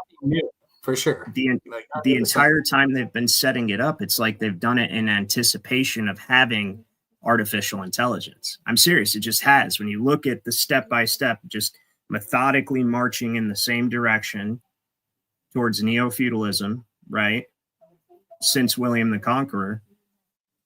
And that's the only system that they could possibly use AI to enslave the world with. It's just too perfect. It dovetails too perfectly into one another. It really does. But I'll check that out. Listen to this psychopath. Many, maybe most legal systems are based on this idea, this belief in human rights. But human rights are just like heaven and like God. It's just a fictional story that we've invented and spread around. It may be a very You're nice going to get story. copyright. It may be a very attractive story. You think so? I know so. You could show a TED Talk, you're going to get copyright. Well, you get the idea. He says, if it's cut out and you guys are watching it, basically, I had it cut out. And this guy says that human rights are a fantasy. They're a fairy tale, right? Something we invented just like God in heaven. And that is the attitude of these people. So, well, the true attitude of these people is they hate God. Mm-hmm. And they want to overthrow God. But what they're going to present to you, what they need you to believe, is that all this stuff's a fairy tale.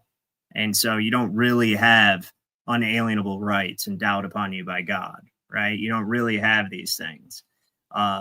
They're just made up human concepts. There is no authority higher than Klaus Schwab, okay? Or Larry Fink now, I guess it is. All right, let's see. I'll pull this up real quick. What is with this 0.6% of the freaking population is in 90% of every fucking thing I look at? Fink. That's another small hat. Yes, it is. Everywhere I look, there's a fucking small hat, man. What's up? Larry Fink is definitely a small hat. In fact, all of those people at the top of finance, for the most part, I'd say like 99% of them, they make up like what, 2% of the world population, something like that. Yeah, but really a small percent of the population. They control 90% of the world's wealth or something ridiculous. I mean, I'm exaggerating, but it really is ridiculous like that. There's the points too, by the way. But well, I'm not saying it was a hoax. I'm saying it's a shame it was a hoax. I'll just leave it at that. Only somebody could come up with some sort of final solution for this problem we have, huh? Be kind of nice. I wonder if anybody's ever thought of that before. Interesting. So this is called what? Hard power of AI. All right, I'll copy and paste these too. Yeah, I try to put like main points kind of down, the beginning of it, and then thereafter, and you can kind of go off of what you want. But those were the main points. picked out. take a look at a couple of these. I'll let you have control is the whole point. I don't want to take control of the whole thing, but feel free. Let's take a look at a little bit of this. We might have to come back and do a stream on this. Yeah, sure, yeah. This is obviously like beginning at a minute 28 or something like that. Okay, yeah, we're gonna try to fast forward. Hopefully they don't what the hell? Good evening, everybody. I'm Andrew Ross Sorkin. Let's go to one. Okay, there's a minute. So I think let's just start there. That'll work. Being a politician and thinking about technology and its impact on society, its impact on the state, if you will. And now you are sitting in the role of corporation and business. And I think a lot of people oftentimes now look at businesses as nation states unto themselves. And so I'm curious, sitting where you sit today, and also looking at how the conversation about social media, frankly, where you work now and your specialty, for many years people say, could this be regulated? What's its impact going to be on the nation state, elections, defense, all of these issues? Can government ever keep up with business? Well, in one sense, no. Of course, the velocity, particularly of technological change, is quite different to the pace of political and regulatory and legislative debate. But there are degrees of sort of misalignment, and I think it is a good thing that sometimes in a somewhat. Well, see, and the funny thing is, can government ever keep up with business? Well, government is the original business. It's the original mafia. It is, and then all businesses they exist at the pleasure of the government and by borrowing a portion of the government's authority to do certain things, to interact, using the government to enforce their business agreements. And, to an aspect, I mean, there's some businesses that are not controlled or regulated. That's okay. But in the aspect like NVIDIA, right? You see what I'm saying? Like the government's getting involved in business, something like Freddie Mac, Fannie Mae, all that kind of stuff, where they create all of this. They have been. They don't let them fail. Is a whole aspect. So that's what I was saying. Yeah, it's fascism, and it has been involved in business. I say this all the time. There's no greater glaring evidence of fascism than when you get into your car and your fucking car starts yelling at you for not wearing your seatbelt. That's fascism. What that tells you right there is the car manufacturers have colluded with the government, the administrative state, to tell you how to use your property. But you selling eggs to your neighbor is quote unquote business. So I just wanted to kind of bring it back down a step too, that would be considered business. So you have to understand like the bigger picture of this. But anyways, okay. But even with that example, you selling your neighbor eggs, right? Governments create the opportunity for contract is what I mean, because they're the enforcement arm of the business deals. Like, so let's say you have a contract with your neighbor where you hook him up with eggs every week and then he pays you at the end of the month. Then he doesn't pay you. Right now, if there was no government, which I would prefer, you could just handle it yourself. Right. But that's not how civilization and society work, unfortunately. So you have to have a utility to be able to take your neighbor to court and get what you're owed. You have to be able to do that. So that's why I mean, like government or business couldn't really exist without government unless they wanted to, actually go back to the old ways of where you just handle shit. But none of these rich pussies would ever want to do any of that. So, that's not a thing. That's what I meant by you couldn't have business without the government in the first place, at least not as it exists today. And you definitely couldn't have contracts, who creates the money? Who gives the weights and measures that you use for commerce in the first place? You got to have some sort of centralized authority that everybody agrees, okay, this impartial third party is going to determine the value, the weights and measures of our currency. You have to have that too. In a true capitalist situation, it'll be barter. But anyways, go ahead. See, you and we debate on that because you think capitalism means kaput, it means skull, head. Capitalism is essentially using the citizenry as agricultural collateral to take out loans from a third party. That's free market is what I. Okay, yeah, exactly. Yeah. Free market. Thank you. Yeah. Okay. Well, that's totally understood. I yield. Absolutely. Yes. Yes, Absolutely. Yielded. free market and capitalism. Yielded. Yeah, that's different. They are two different things. Sorry. No, all good. Yeah, because we had that conversation before. But yeah, it's, but I agree with you. Free market, it would just be barter, and you wouldn't be, you wouldn't necessarily want to have a society with debts and contracts anyways. Free market, you know what I mean? But I mean, being a free market shows my cognitive dissonance and also programming. So apologize for that, and you're absolutely true. Yes, true. Precise way, sometimes in a rather hyperbolic way, but nonetheless, and in fact, the fact that we're all speaking about AI this week in Davos is another manifestation of it. I think the fact that the political, societal, ethical debate around generative AI is happening in parallel as the technology is evolving is a lot healthier than what we've seen over the last 15, 18 years, where you had the kind of explosion of social media, and many governments are only now getting around to deciding what kind of guardrails and legislation they should put in place 15 years later. After a great we're definitely. I'm gonna have to go through and watch these points that you put down. I have a couple of them that are kind of like highlighted. 31. Because that's going to be really dry and heavy for most people. They're not going to want to. I was trying to build it up, but I for some reason I underlined 3148. 3148. All right, let's check it out. So this is including prepaid influencers. Okay. So now Charlie. Okay. So that's where I'm kind of going with this aspect. Like, it was like, there's your propaganda. Okay. I'll let you go. Prepaid influencers. Yeah, I totally see them doing that. They definitely do that. Human being in making his political choice. Yes, was disoriented. His attention was distorted by bots, by prepaid influencers. But at least that person had access to opinions. If you use search engine, I'm deliberately avoiding mentioning specific brands, right? That's so stupid. At least this person had access to opinions. They may have been manufactured opinions that we limited their access to so that we can influence your thinking and your opinions on things. But realize this was put out a year and 7 months ago. So kind of think of what they're thinking ahead of time on top of that. And this has to deal specifically with AI. So it kind of builds upon itself, but that's the aspect of that. So we'll see. And then what they're using AI, by the way, you guys would be interested to know that Israel gave Mexico Pegasus. So now the cartels and the Mexican government can just have backdoor access to your phone. Just thought that would be interesting to know. But yeah, for real, they did. I don't know why the hell. Well, I do know why, because Gloria Scheinbaum, who's totally Mexican, such a Mexican name, Scheinbaum, right?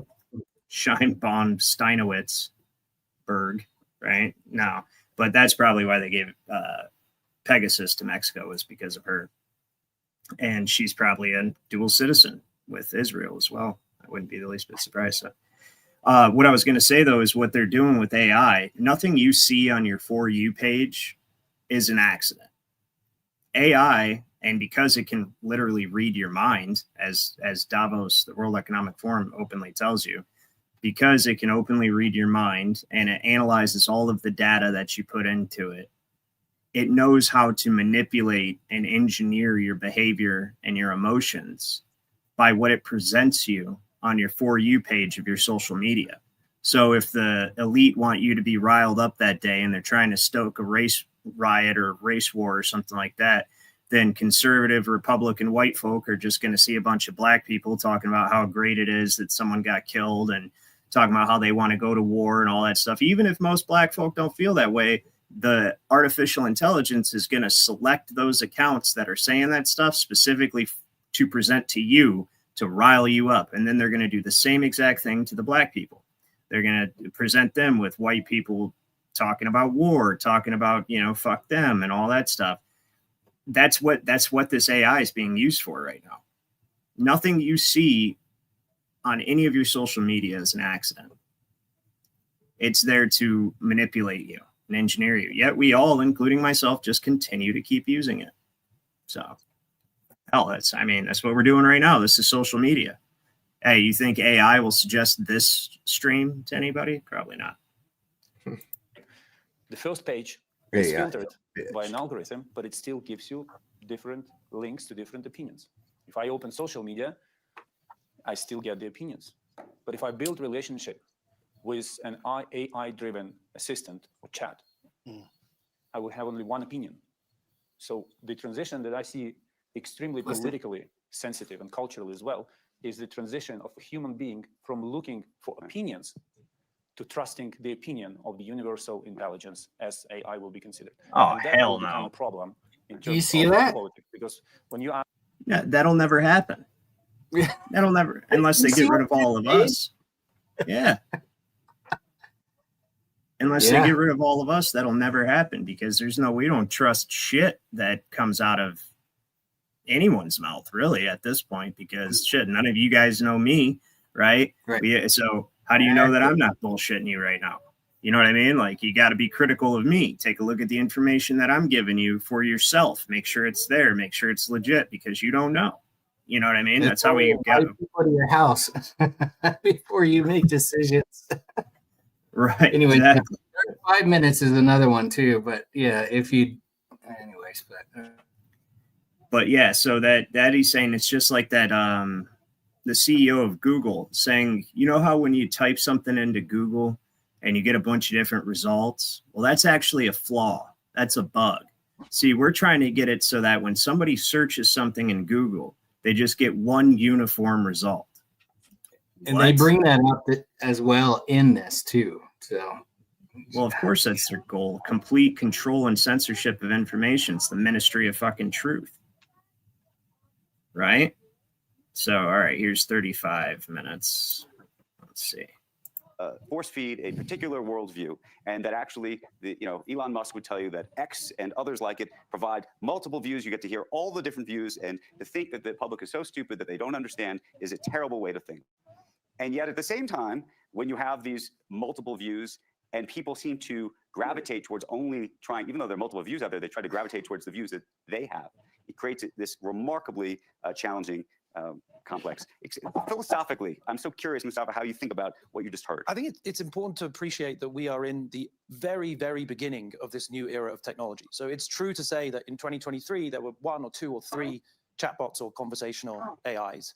But that's like saying, there was the printing press and then there was one book, right? I mean, there are going to be millions and millions of AIs. They will reflect the values of all the organizations, political and cultural and commercial, of all of the people that want to create Which will and create propagate trust or information in the undermine world. trust, though. But it will do both simultaneously. So it's also true that it reduces the barrier to entry to accessing factually accurate, highly personalized, very real-time, extremely useful content. And you have to fundamentally, in my opinion, ask yourself the question, what is the core business model of the agent or conversational AI that you're talking to, right? And if actually the business model of the organization providing that AI is to sell ads, then the primary customer of that piece of software is in fact the advertiser and not the user. But if the business model is entirely aligned with your interests as an individual, and you're paying for it, and there's transparency and a fiduciary connection between you and the personal assistant that knows so much about you, I think that you have a higher chance of seeing a much broader and more balanced set. Okay, I'm not going to speak for Nick Clegg, but Nick Clegg, I think, would say that. Well, yeah, and see, when it comes to contract law, and what a lot of people, it took me a long time to realize this too, is they look at everything as contracts and agreements, which you can reduce everything down to contracts, agreements, implied and express trusts. Yes. And that's how these merchants, they actually look at the world in that exact way, a quid pro quo type of situation, but also that, you do have fiduciary relationship with people that you do business with, obviously, because you're entrusted to deliver what your obligations are, and they're entrusted to deliver whatever their obligations are as a result of that contract. So that in itself is a very limited, even if it's just a verbal agreement, right? It's an implied trust, or just by that would be express trust actually, but just by the operation of law of doing certain things, you create implied trusts and enter yourself into that relationship as well. Like, for instance, just by using Federal Reserve notes, you become part of an unincorporated banking association, which is exactly how the Federal Reserve looks at the 14th Amendment citizen. It's existing and operating outside and parallel to the Constitution via the 14th Amendment as an unincorporated banking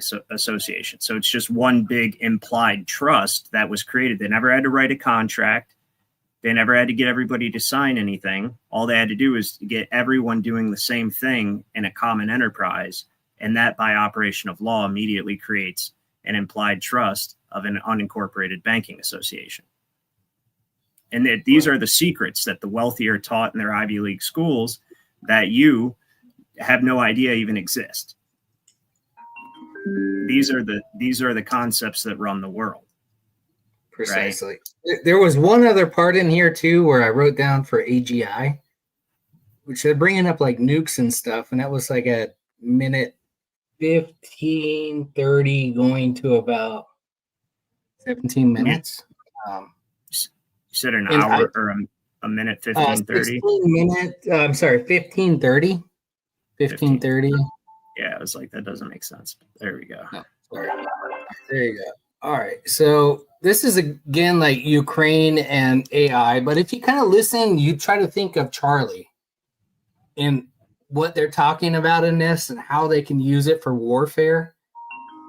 And fearing, like, all of us, I think, are in agreement with nukes not being necessarily what they think or what people think they are.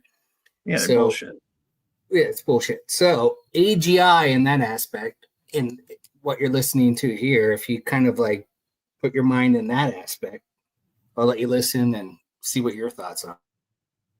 Okay. Hey, we got Roger in the house, Mr. Obvious, William McLean. We've had quite a few people come in the last few minutes. Hey, so that's Roger. Hey, Roger. Good to see you, brother. Right. Let's check this out. Security architecture, and to a large extent, it was an addition to diplomacy, a completely different reset of the rules. Now, AI will have even bigger consequences to the way we think of global security. You do not need to hold a fleet thousands of kilometers away from your country if you have a fleet of drones who are smart enough to operate in the region. That's just to say the least. And when quantum computing arrives, and it matches with AI, things will get even worse with the global security and the way we manage the world. So when we are thinking in Ukraine, because somehow God decided to put us at the edge of history, when we're thinking of the next kind of levels of threats we will be facing, and Russia will not be on the side of AI civilized regulated thing. We will be opposing a completely different enemy. And on a broader scale, I'm sure that there will be two camps, two poles in the world in terms of approach to AI. And when people speak about polarized world, it will be even more polarized because of the way AI will be treated. So all of this will change enormously. First, how humanity imagines its security, how diplomats try to keep things sane and manageable, and most importantly, how we do all our work. Diplomacy as a job will become either extremely boring or as exciting as ever after AI introduction. Well, Mustafa, somebody who's inventing this technology. So with that, that's a real threat to us, actually, not to their. See, they're trying to implement it because they can see it as the precisely. Yeah, they see it as the ultimate means of controlling us, just like how this little dipshit all the way on the left, that little weasel, he's talking about what's a real problem when people have access to multiple opinions, multiple different viewpoints. It's not a good way to think. That's what he just said. Like, what, dude? Right? Yeah, you just know it's harder to hide your bullshit when we have access to a plethora of information. But with that being said, the real danger and the real value in it for them, and the danger for us, is the ability of predictive analysis, the predictive behavioral analysis, where they can take your social media activity and predict what your response or what your actions are likely to be better than you. They know before you know.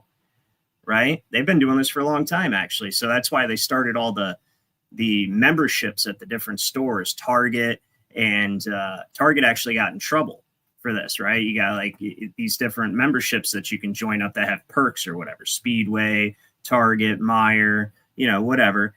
Well, that was to track your spending, because you can learn a lot about an individual's private and personal life by having access to, say, their credit card statement, what they buy. You can learn a lot. You can learn things about that person they don't want anybody to know. Well, they had been doing this for a long time. Some years back, it's been like a couple decades or like a decade and a half now.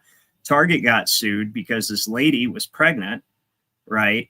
And she had her Target membership or whatever that she had part of the rewards program. And she had been going and buying pregnancy tests and buying all the stuff that you would buy when you're pregnant, but she didn't want to tell her husband. She didn't want anybody to find out. And Target used, not to have a pun here, but targeted ads, and started sending her coupons for like baby formula, diapers, and all this stuff. And her husband found it and was like, "What's this? Are you pregnant?" And there was a big fight, big fallout, and that lady sued Target because just based on her purchasing, they knew she was pregnant, and they started sending her targeted coupons and advertisements for someone who's pregnant. So now, entering smartphones and AI surveillance, it's a whole new ballgame. And the reason they want to get their AI governance set up is because as people wake up exponentially more quickly and start seeing that no, Trump's not a hero. Yeah, the Democrats are batshit crazy, but the Republicans are also just as bad, right? And so they're two legs of the same person kicking you in the nuts, and people get tired of this stuff, right? Get tired of the Federal Reserve, get tired of all the pageantry and puppetry. They're fucked if they don't have AI governance set up, because AI governance, like Project Gotham, like Gotham that Palantir has, this thing does real time in the field combat analysis and decision making. So imagine this, say like in my dad's town, he lives in a small town in the mountains. It's got a lot of good places to set up and stage a defense. Right? Say they want to come take that town out because it's full of people like my dad. Well, AI is going to tell them exactly which entry point to use. And based on the individuals who are stationed there in real time, that AI is going to be able to discern using drones or hell, even cell phones, if you're dumb enough to keep them on you.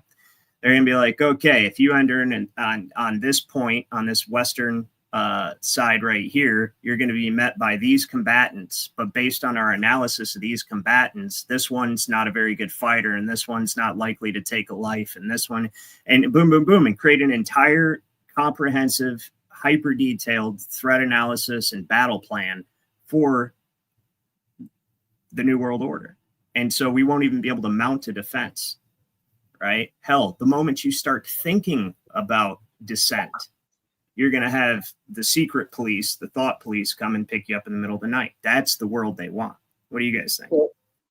Yeah, I agree. There was another point of this at the very beginning too, Ryan, that they're kind of bringing up about that watermarks, which I was bringing up to you. They're trying to find out, well, there's a lot of people that have you out there, and it's not you actually speaking, but how can we actually tell whether or not that's you or not? So we need to have the centralized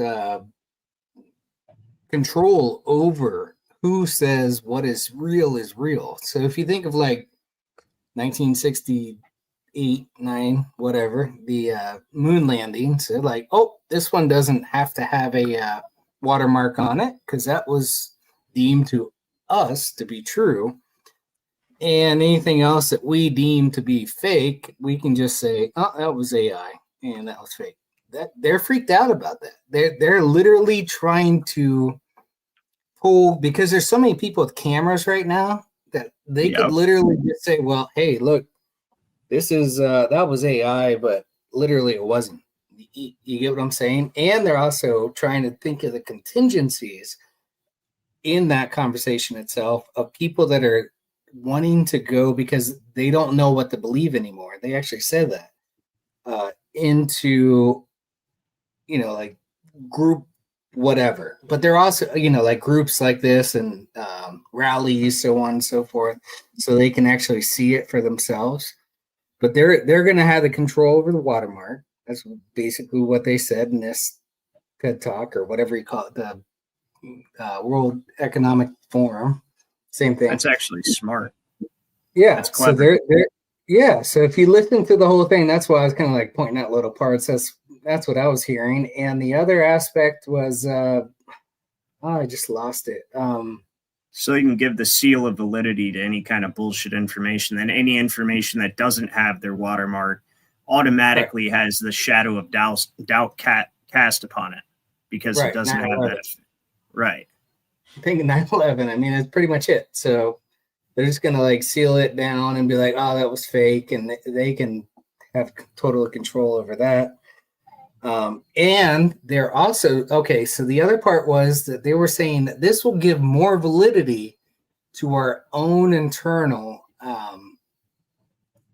newscast. So things like NBC, ABC, blah, blah, blah, because no one's going to know what to believe anymore. They're going to be turning to the internet. If you listen to this entire thing, that's what they're talking about. So they're saying, oh, if people are turning to Facebook and blah, blah, blah, and they're talking, you know, obviously they have at that point where I showed you with the prepaid influencers, there's going to be a lot of these prepaid influencers out there. So they're not going to know what to believe anymore. So now they're actually going to turn it around and make it so that the ABCs, the NBCs, the CNNs are going to be the ones that are going to understand. And, you know, it's going to draw people back to our control.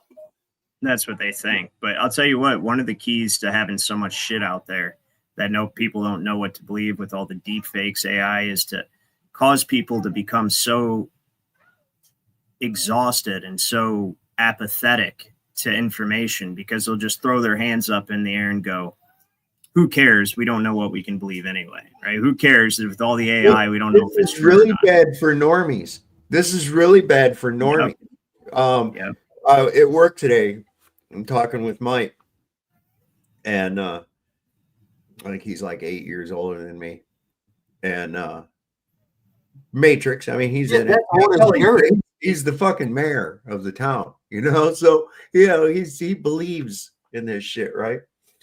And as we've been talking and shit about stuff, and he's like, well, finally he was like, because I showed him, I'd say something to him, and he's like, well, no, that can't, why would this, that? And I said, look, here it is right here, look.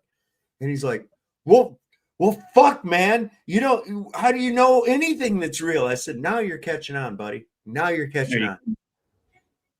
And it makes them depressed, right? It makes them just want to throw their hands up in despair. Well, that's intentional. That's why we have a full onslaught. Well, the thing is you got to embrace that, okay?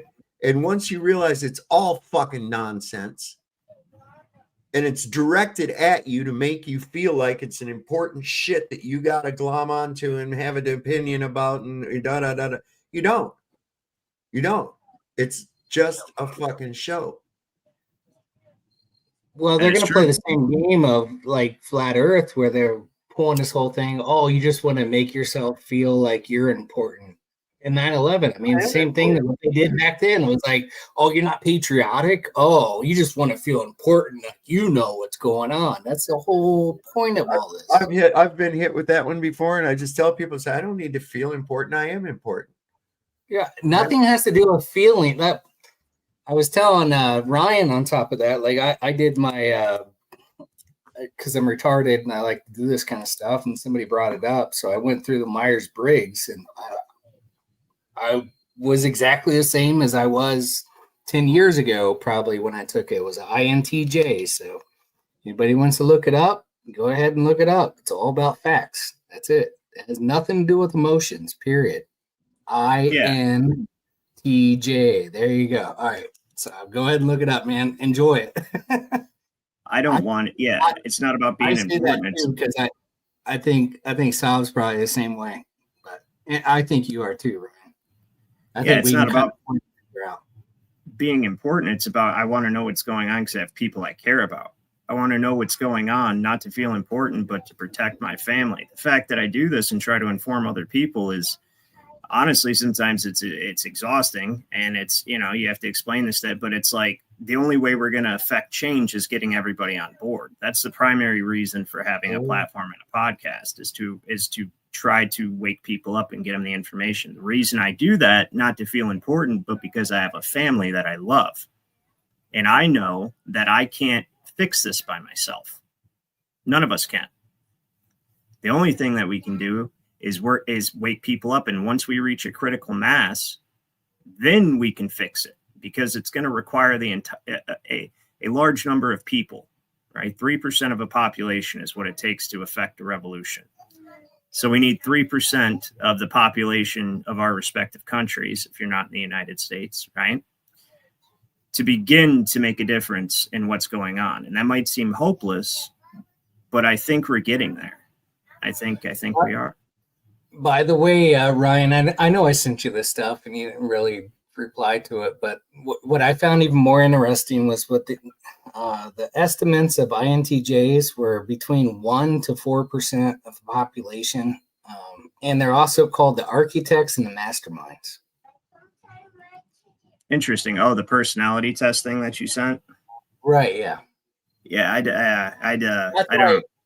I went like left field with this whole thing. I've been down that little rabbit hole for a little bit because I was like, man, I took this before, but now it's starting to make a lot more sense to me on why I am the way I am. And anyways, Yeah. so good stuff. 1% to 4% of the population. So if you're saying 3%, it really does make sense. That would make, yeah, that does make sense. So, but I'm gonna go ahead and shut this down. We've been going for over 2 hours now. Do you guys have anything you want to leave the audience with? Are you streaming tonight there, Dad? Yeah, I'll be back on at 9:35 tonight. No stream? Yeah, I'm on tonight. Yeah. And all right. So 9:35. Some pretty crazy shit here that's going on with this this thing. People, this is what's cracking me up, and it's working. People are looking for a culprit. They're looking for who shot Charlie Kirk, and it's like nobody shot Charlie Kirk. Okay. Yeah, I shot him, man. That's why I was trying to point out some of these Davos things to show that they've been planning this stuff. This was back in, February of 2024, and they're talking about this stuff for a reason. They know what they're doing, and if people can catch on to that with the whole AI, and they're just it's just the same thing as again, like the moon landing and all this kind of stuff. If they can make people believe it at the very beginning, then they can just keep going on with it. But if people really push back on this aspect that this is AI, which is actually very hopeful, because there's a lot of people that are really catching on with this whole aspect of it, that, there's different characters out there. So hopefully people are actually waking up, and there's more people questioning, and that's a good thing. So that's my thought. And you got an LJ there, so make sure you say something there, Ryan. Okay. Oh, yeah. LJ says they are making it more difficult to buy guns in Michigan. Of course they are. Yeah, absolutely. Sorry, I was trying to link up my dad's channel for Dirty Ketchup there. He was asking if we could link it up for him, so I'm doing that. But yeah, I'll read LJ's in just a second here. All right, here you go. Dirty Ketchup. There's a link to his channel. And for anyone else who didn't have it already, and LJ with the super chat, which we greatly appreciate, says they're making it more difficult to buy guns in Michigan. And that's because we have communist Gretchen Whitmer as governor and communist Melissa Slotkin as senator, and a population of people that seem to be okay with that. So yeah, I know it sucks. So what I would do is I would get yourself some arms, not firearms, because I'd never suggest somebody buy unregistered firearms. But if you can find, get yourself a nice gun. Right. Not a firearm. Don't ever refer to your gun as a firearm. That's a commercial term. Yeah. Multiple. And on top of that. Yeah. And the Dirty Ketchup got another one for you. Yeah, I see that. Dirty Ketchup with the super chat. Thank you, man. He says, thanks for the great streams, fellows. You're absolutely welcome, man. Thanks for being interested and joining the chat. Dude. Definitely appreciate it. We appreciate the super chat. Thank you. All right, guys. Well, with that, I'm going to go ahead and shut this down. Let my dad prepare for his stream. I got to go ahead and put the daughter to bed and all that good stuff. So thank you, Brian. Thank you, Dad, for both of you coming up here. Thank you in the chat. Real quick before we get off here, totally off topic. I was under the impression that zebras and horses could not breed.